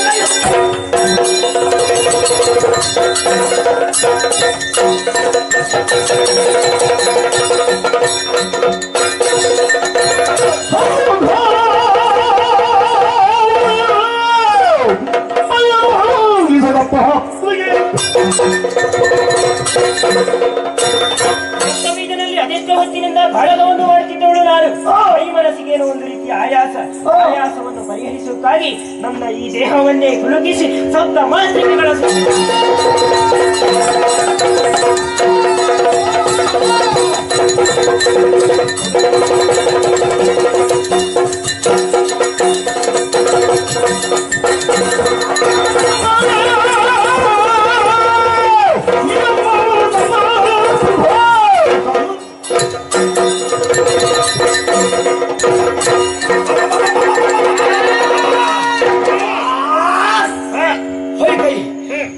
ಕಾದಾಡ್ತಿರುವಾಗ ಓಳು ಮುಖಭಾವನೆ ಇಲ್ಲದವಳು, ಕರ್ರಗಿನವಳು, ಇಂದ್ರಾಣಿ ಎಂಬವಳು ಕೈಯಲ್ಲಿ ಆಯುಧವನ್ನು ಹಣೆಗೆ ಹೊಡಿದ್ದಾಳೆ. ರಕ್ತ ಸೋರ್ತಾ ಇದೆ. ಬ್ರಹ್ಮದೇವರು ಕೊಟ್ಟಂತ ವರವು ನನಗೆ ಜ್ಞಾಪಕವಾಗ್ತಾ ಇದೆ. ನನ್ನ ಒಂದು ಬಿಂದು ರಕ್ತವು ನೆಲಕ್ಕೆ ಬಿದ್ದಾಗ ಕೋಟಿ ಸಂಖ್ಯೆಯಲ್ಲಿ ಬೀಜಾದಿಗಳು ಹುಟ್ಟಿ ಬರ್ತಾಳೆ. ಈಗ ಬೀಜ ಬೇಕು ಕೇಳಿಬಿಡ್ತೇವೆ.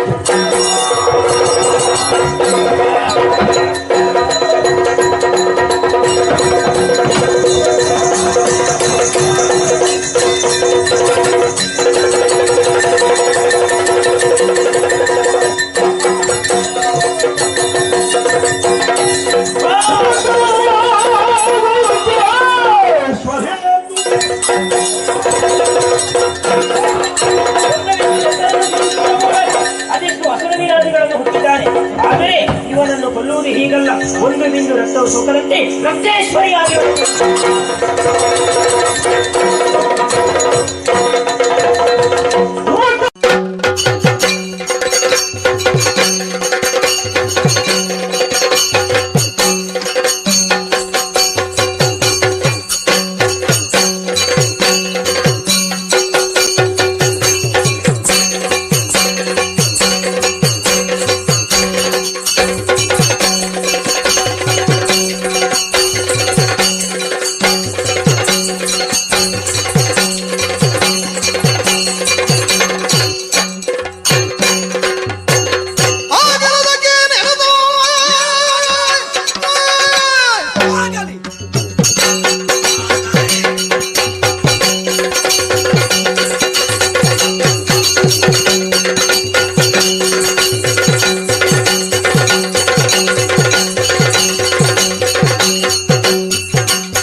ಚಕ್ರವರ್ತಿ ಅಧಿಕಾರಿ ಕುಬೇರ ಮಹಾಶೇರ ಆಪ್ತರು ನಾವೆಲ್ಲವರು. ಆ ಕುಬೇರನು ನನ್ನ ಕರೆದು ಹೇಳಿದ ಬೇರೆ ಏನಿಲ್ಲ, ಅಖಿಲೇಶ್ವರ ಅಲ್ಗಾವತಿಯನ್ನು ಪಡೆಯುವುದಕ್ಕೆ ಬೇಕಾಗಿ ನಾವೆಲ್ಲವರು ದೇವರನ್ನು ಪೂಜಿಸಬೇಕಾಗಿದೆ. ಅದಕ್ಕೆ ಬೇಕಾಗಿ ಸಕಾಲಕ್ಕೆ ಸರಿಯಾಗಿ ಸುಮಗಳನ್ನು ಆರಿಸಿ ತಂದು ಕೊಡಬೇಕು. ಹೀಗೆ ಕುಬೇರನ ಆಜ್ಞೆ ಆಗಿದೆ. ಆಗಲಿ, ಅದಕ್ಕೇನಾಗಬೇಕು, ದೇವರ ಪೂಜೆಗೆ ಬೇಕಾದ ಸಾಮಗ್ರಿಗಳನ್ನು ತರುವುದು ಹೊಸತೇನೂ ಅಲ್ಲ, ದೊಡ್ಡ ಕಷ್ಟವಲ್ಲ. ಅದಕ್ಕೆ ಬೇಕಾಗಿ ಅವನಿಗೆ ಅಪ್ಪಣೆ ಪಡ್ಕೊಂಡಿದ್ದೇನೆ, ಭೂಲೋಕದ ತರುತ್ತೇನೆ.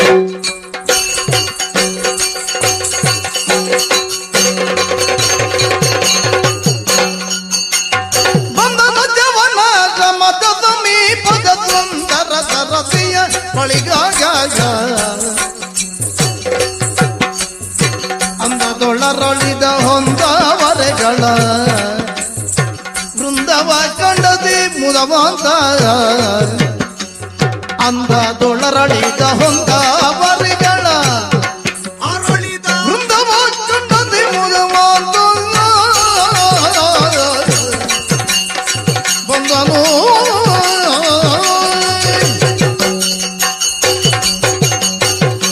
ಭೂಮಿಗೆ ನಾನು ಬಂದಿದ್ದೇನೆ. ಆ ಸುಮಗಳ ರಸಕ್ಕೆ ಬೇಕಾಗಿ ಆ ಭಾಗದಲ್ಲಿ ಕಾಣುತ್ತಾ ಇದೆ ಕೆಂದಾವರೆ ಬಳ ಅರಸ್ತೇನೆ.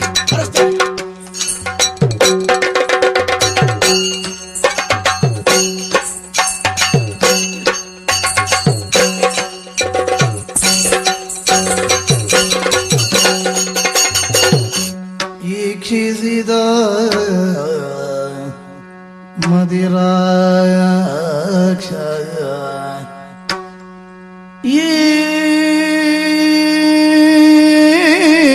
ಈಕ್ಷಿಸಿದ ಮದಿರಾಜನ ಮಗ ಕಾನನ ದುಳಿ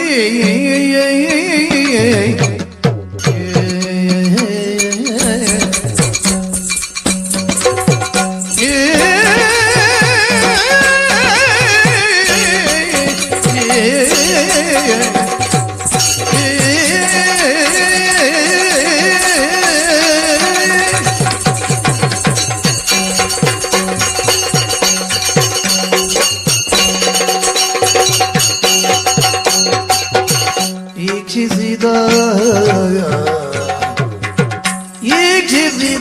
ಮದಿರಾಜ ನಾಮಕ ಯಕ್ಷನ ಕಾನನ ದುಳಿ ಹರಿಣಾಕ್ಷಿ ಗೋರ್ವಳೆ. ಕಾನನ ದುಳಿ ಹರಿಣಾಕ್ಷಿ ಗೋರ್ವಳೆ ಸುಳಿವುದನು ಕಂಡ ಆ ಕ್ಷಣದಿ ಬೆರಗಾಗುದ ನಿಟ್ಟಿಸುತ್ತ ಬೆರಗಾಗುತ್ತ ನಿಟ್ಟಿಸುತ್ತ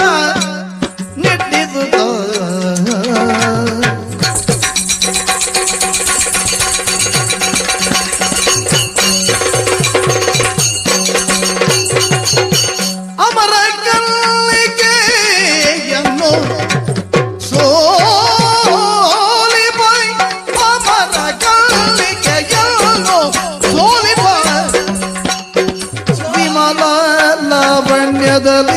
ತೊಳಗುವ ವಿಮಲ ಲಾವಣ್ಯದಲ್ಲಿ ತೊಳಗುವ ಕಮಲ ಗಂಧಿಯ ಕರ್ಣ ಕಮಲ ಗಂಧಿಯ ಕರ್ಣ ಯಕ್ಷನು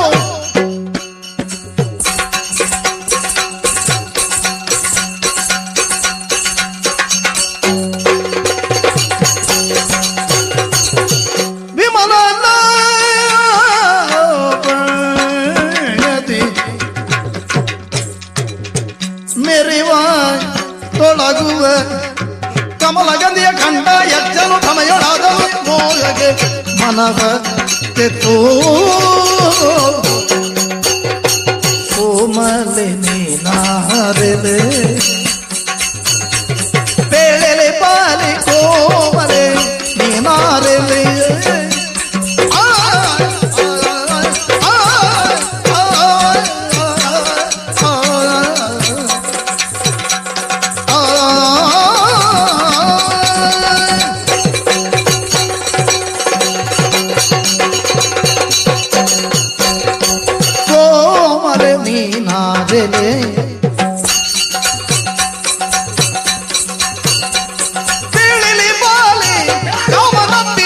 ಮುಗುಳೆ ಬೀಳಿಲಿ ಬಾಲೆ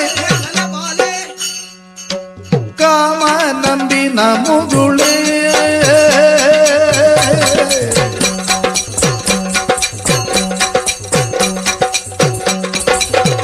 ಈ ಮಹಾವಿಪಿನಾದೊಳ್ ಏಕಿಂತ ಈ ಮಹಾ ವಿಪಿನದೊಳ್ ಏಕೆ ಏಕೆ ನಿನಗಿಂತ ನೇಮನಿಷ್ಠೆಗಳಿಗೆ ತಾಮರ ಸಚಿಗೆ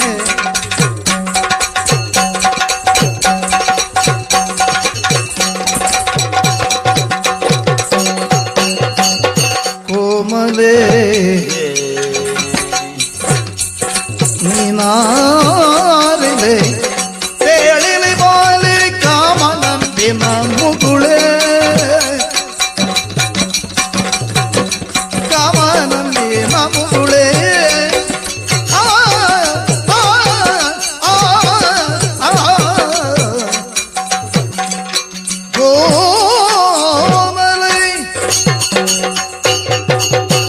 ಸುಮಗಳನ್ನು ಆರಿಸುತ್ತಾ ಈ ಭಾಗಕ್ಕೆ ಬಂದಿದ್ದೇನೆ.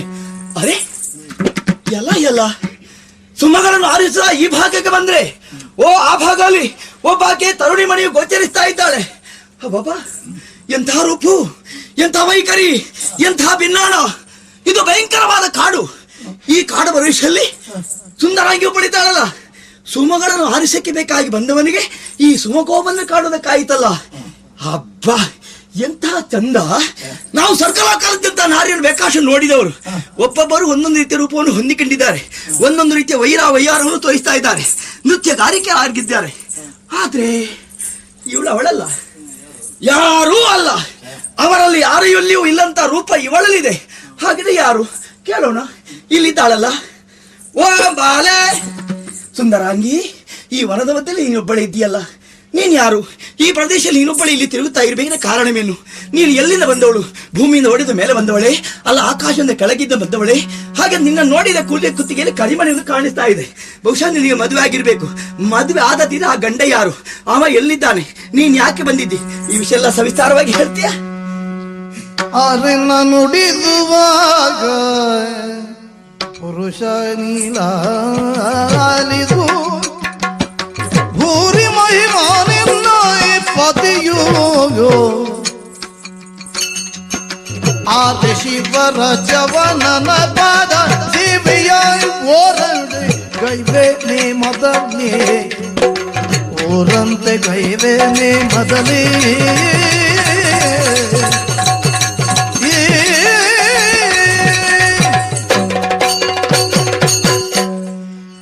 ನಾನಿಲ್ಲಿಗೆ ಹೊಸಬಳೇನೂ ಅಲ್ಲ. ನಾನು ಈ ಪ್ರದೇಶಕ್ಕೆ ಯಾವತ್ತೂ ಬರುವವಳೇ ಹೌದು. ನಾನು ಹೊಸವಳೇನು ಅಲ್ಲ. ಹಾಗೆ ಅಂತ ಈ ಪ್ರದೇಶದಲ್ಲಿ ನನ್ನ ಇಲ್ಲಿವರೆಗೆ ನಾನು ಕಂಡದ್ದೇ ಇಲ್ಲ. ನಾನು ನಿನ್ನ ಈ ಹೊತ್ತಿನಲ್ಲಿ ಕಾಣುತ್ತಾ ಇದ್ದೀಯಾ, ನನ್ನ ಪರಿಚಯವನ್ನು ಕೇಳ್ತಾ ಇದ್ದೀಯಾ? ಹೌದು. ನನ್ನ ಆಶ್ರಮ ಇಲ್ಲೇ ಹತ್ತಿರದಲ್ಲಿಯೇ ಇದೆ. ಓ, ಅಲ್ಲಿ ಒಂದು ಗುಡಿಸಲು ಕಾಣ್ತಾ ಇದೆ, ಅದು ನಿನ್ನ ಗುಡಿಸಲು? ಹೌದು, ನೀನು ಊಹಿಸಿದ್ದು ಸರಿ. ಮದುವೆ ಆಗಿದೆ, ಚವಣ ಮಹರ್ಷಿಗಳಿಗೆ ನಾನು ಹೆಂಡತಿಯಾಗಿದ್ದೇನೆ. ಹೌದು.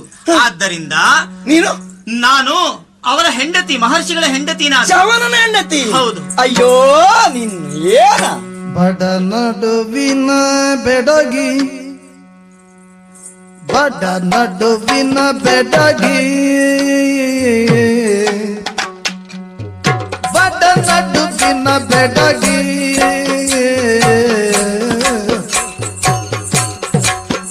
ಓ ಬೆಡಗಿ, ಬಡ ನಡುವಿನ ಬೆಡಗಿ, ಬಡ ನಡುವಿನ ಬೆಡಗಿ,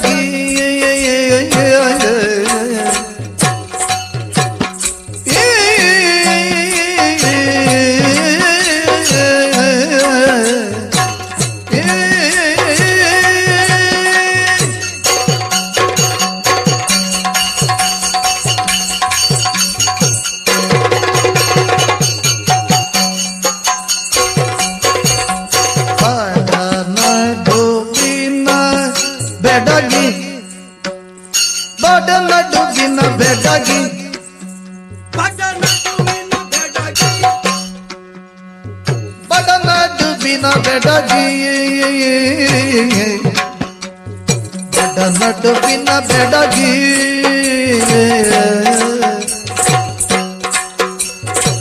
ಪರಮ ದುಃಖ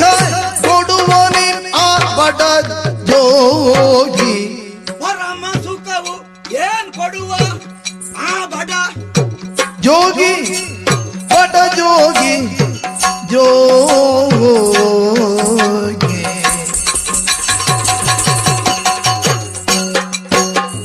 ಕಡುಕೋಟಲಯ ಜಪ ಬಿಡು ತಪ ಬಿಡು ಕಡುಕೋಟಲಯ ಜಪ ತಪ ಎಲ್ಲವ ಬಿಡು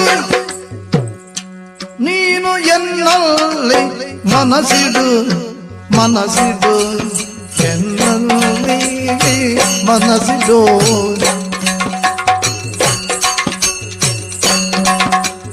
ಕಡುಕೋಟಲಯ ಜಪ ತಪ ಎಲ್ಲವ ಬಿಡು ನೀನೆನ್ನಲ್ಲಿ ಮನಸಿಡು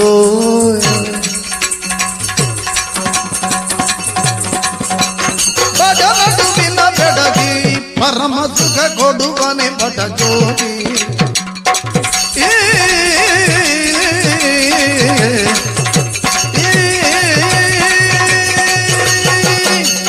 ಬಡನಡುವಿನ ಬೆಡಗಿ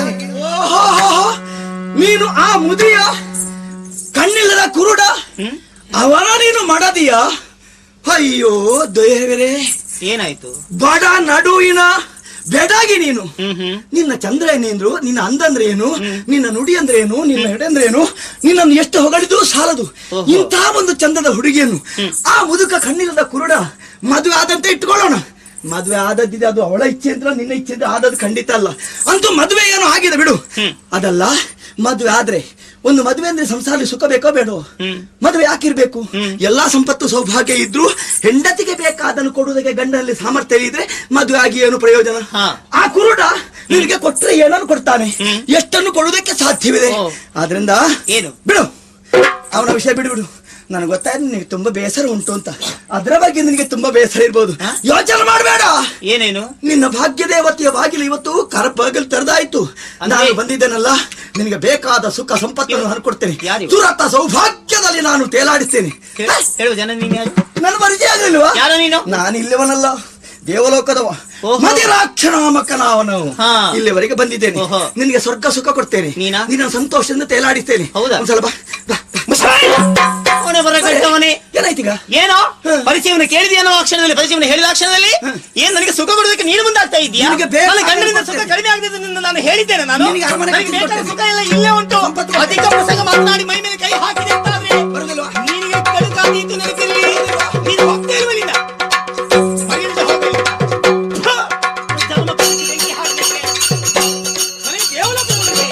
ಬೇಡ.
ಇರ್ತಾರೆ.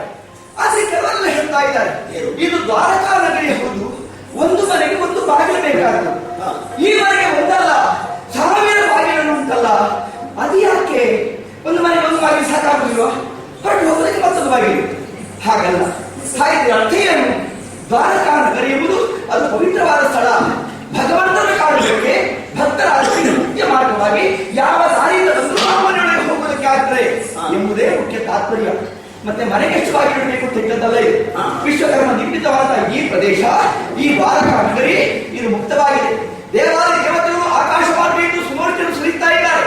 ತಮ್ಮ ಕಡೆಯಿಂದ ಯಾವುದೇ ಕಷ್ಟ ಇದ್ದು ಭಗವಂತನ ಅನುಗ್ರಹವಾಗಿ ಹೋಯಿತು ಹೀಗೆ ನಾನು ಪ್ರಾರ್ಥಿಸ್ತಾ ಇದ್ದಾರೆ. ಮುಕ್ತಿದಾಯಕನು ಪರಮದಾಯಕನು ಎನಿಸಿಕೊಂಡಂತಹ ಶ್ರೀಹರಿಯಾದ ನಾನು ಈ ಯುದ್ಧದಲ್ಲಿ ಈ ದ್ವಾರಕಾ ನಗರಿಯಲ್ಲಿ ನಾನು ಕ್ಷೇಮದಿಂದ ಸಂತೋಷದಿಂದ ಈಗ ಸತ್ಯಕ್ಕೆ ಅಷ್ಟಮಾಂಜನಿಗೆ ನಾನು ಗಂಡನಾಗಿದ್ದು ನಾನು ರುಕ್ಮಿಣಿಯ ಮನೆಯಲ್ಲಿದ್ದೇನೆ. ಏನ್ ಮಾಡೋಣ ವಿಶೇಷ? ಜಯ ನಮೋ ನಾರಾಯಣ ಅಭಯ ನಿವಾರಣ, ಜಯ ನಮೋ ನಾರಾಯಣ ಜಗತ್ತು ನಾರಾಯಣ ಅಭಯ ನಿವಾರಣ, ಜಗತ್ತು ನಾರಾಯಣ ಅಭಯ ನಿವಾರಣ, ಜಯ ನಮೋ ನಾರಾಯಣ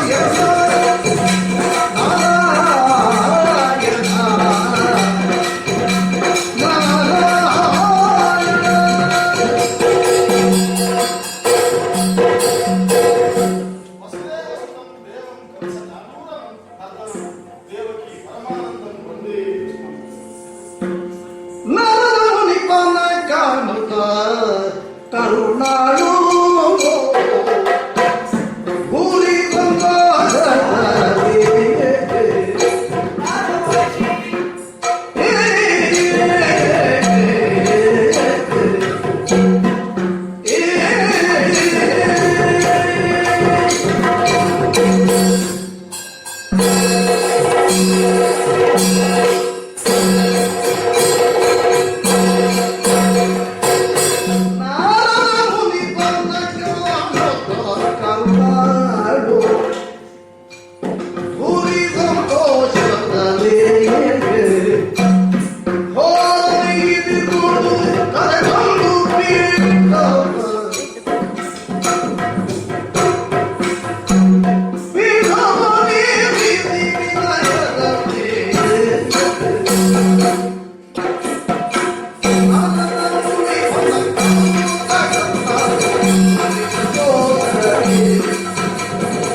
ಅವಸರವಾಗಿ ಓಡಾಟ ಬಂದೆ. ಓಡುವ ಪ್ರಮೇಯವೇ ಇರುವುದಿಲ್ಲ. ವಿಷಯ ಅಂದ್ರೆ ಈ ಸಂದರ್ಭದಲ್ಲಿ ಅವಸರ ಮಾಡದೇ ಇದ್ರೆ ವಿಷಯ ತಿಳಿಯುವುದೇ ಇಲ್ಲ ಅಂತ ಹಾಗೆ ಓಡೋಡಿಕೊಂಡು ಬಂದದ್ದು. ಅಮ್ಮ ನೀನು ಯಾವಾಗಲೂ ನನ್ನ ತೆಗಿಬೇಕಿದೆ ನನ್ನ ಆಸೆ. ಖಂಡಿತ ಕೊರತೆ ಇಲ್ವಲ್ಲ ಅದಕ್ಕೆ? ಏನು ಕೊರತೆ ಇಲ್ಲ. ಅಮ್ಮ ಈಗ ಹಾಗೆ ನಾನು ಸುತ್ತಾಡುವಾಗ ನನ್ನ ನಗುವಿಗಾಗಿ ನೀನು ಸುತ್ತಾಡಿದೀಯಾ? ಹಾಗೇನೂ ಅಲ್ಲ, ದೇವರ ಆಸ್ಥಾನಕ್ಕೆ ಒಬ್ರು ಬಂದಿದ್ರಮ್ಮ. ಸಾವಿರ ಜನ ಬರುತ್ತಾರೆ, ವಿಷಯ ಏನರಲ್ಲಿ? ಅಮ್ಮ ಹಾಗೆ ಹೀಗೆ ಇಣಿಕೆ ನೋಡಿದ್ರೆ ಯಾರಿದ್ದಾರೆ ಅಂತ. ಪೂರ್ಣ ಕೆಟ್ಟ ಅಭ್ಯಾಸ ಬಿಡ್ಲಿಲ್ಲ ನೀನು. ಮೊದಲೇ ಅಪವಾದ ಇದೆ, ಹೆಂಗಸರು ಚಾಡಿ ಹೇಳುವವರು ಮತ್ತೆ ಕೇಳುವವರು ಅಂತ.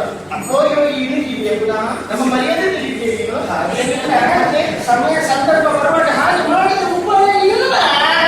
ಒಳ್ಳೆಯದಾಗುತ್ತದೆ, ಸ್ವಲ್ಪ ಕೇಳಬಹುದು ಹೆಂಗಸರು. ವಿಷಯ ಹೇಳು. ಅಷ್ಟೊತ್ತಿಗೆ ಅದಕ್ಕೆ ಒಬ್ರು ಬಂದಿದ್ರಮ್ಮ. ಅದು ಯಾರು ಅಂತ ಹೇಳು. ಅಮ್ಮ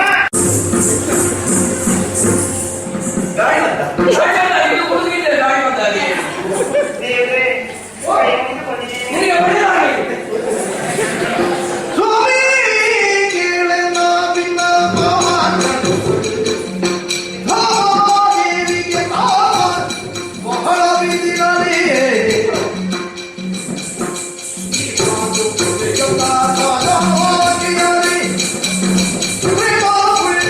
ಕೊಂದು ನೋಡುತ್ತೀಯೇ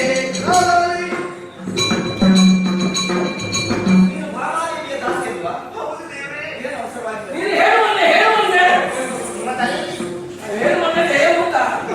ಏನು ಬಂದೆ? ಮಹಾದೇವ ಅಂತ ಮೊದಲೇ ಓಡೋಡಿಕೊಂಡು ಬಂದೆ. ಮಹಾದೇವಿಗೆ ತಾಪ ಹೆಚ್ಚಾಗಿದೆ. ನಮಗೆ ಅವರಿಗೆ ಇಲ್ಲಿ ಚಾಪೆ ಇಲ್ಲ, ಬಾಬಾದೇವರಿಗೆ ಚಾಪೆ ಇದು. ಹಾಗೆಲ್ಲ ಹೇಳಿ ನಾನು ಅವರಿಗೆ ಅವರ ಪರಿಸ್ಥಿತಿ ಏನು ಅಂತ ಹೇಳೋದಕ್ಕಾಗುವುದಿಲ್ಲ. ಅಂದ್ರೆ ಅವ್ರು ಮಾತಾಡುವುದೇ ಇಲ್ಲ. ಹಾಗೆ ಮಾಮೂಲು ತೆಗಿಬೇಕು.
ಒಂದು ಸಲ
Oh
ನಾವು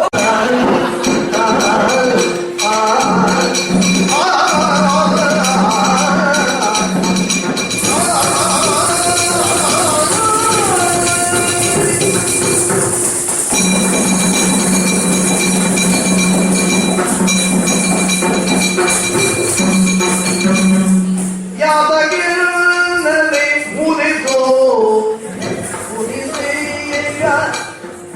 ಮಾನಿನಿನಲ್ಲಿ ಮುರಿದೇಗ ಯಾದಗಿರಿ ಮುರಿದೇಗ ಮಾನಿನಿನಲ್ಲಿ ಸತ್ಯಭಾಮಿ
ನನ್ನ ಉತ್ತೇಜನ ಬೇಕು.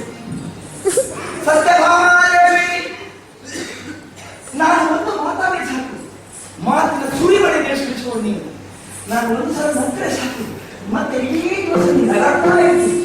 ಆದ್ದರಿಂದ ಶೀತಾಂಶವಾದ ನೀನು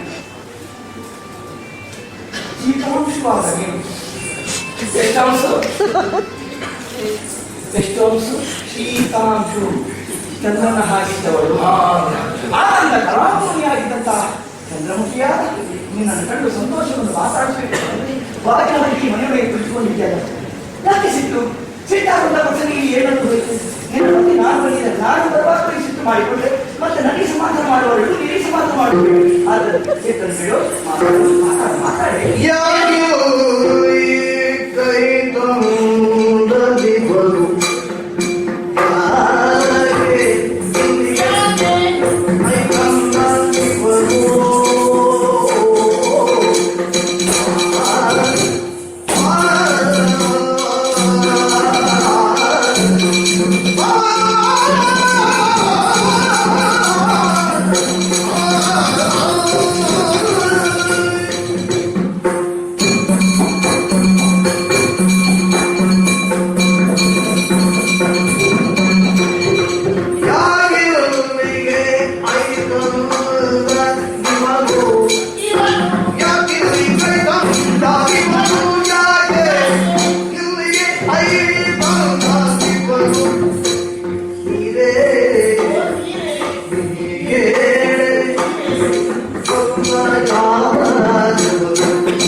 ಬಂದಿದ್ದಾನೆ? ಯಾಕೆ ಬಂದದ್ದು? ಯಾಕೆ ಇಲ್ಲಿ ಗೈರು ಬಂದಿದ್ದಾನೆ? ನನ್ನ ಹೆಂಡತಿ ತಾಡುತ್ತೆ ಇವನಿಗೆ ಬಂದಿದ್ದ. ನಾನು ನನ್ನ ಹೆಂಡತಿ ತಾಡುತ್ತೆ ಇಲ್ಲಿ ಬಂದದ್ದು.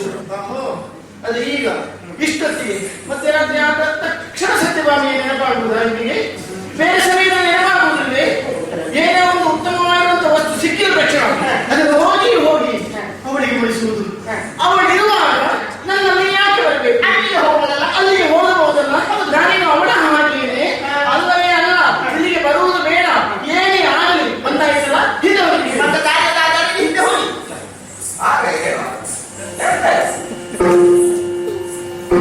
ಮನೀಸೆ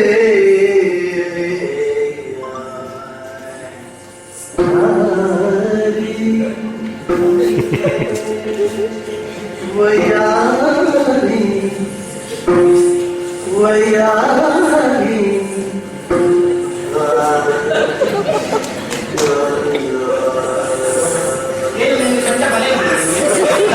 ನಮ್ಮಲ್ಲಿ ಬೇರೆ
ಮನೀಸೆ ನಾರಿ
ನಮ್ಮ ದಾಸದಾಸಿಯರ ಹಾಗೆ ನಮ್ಮ ಸಂಸಾರವೇ.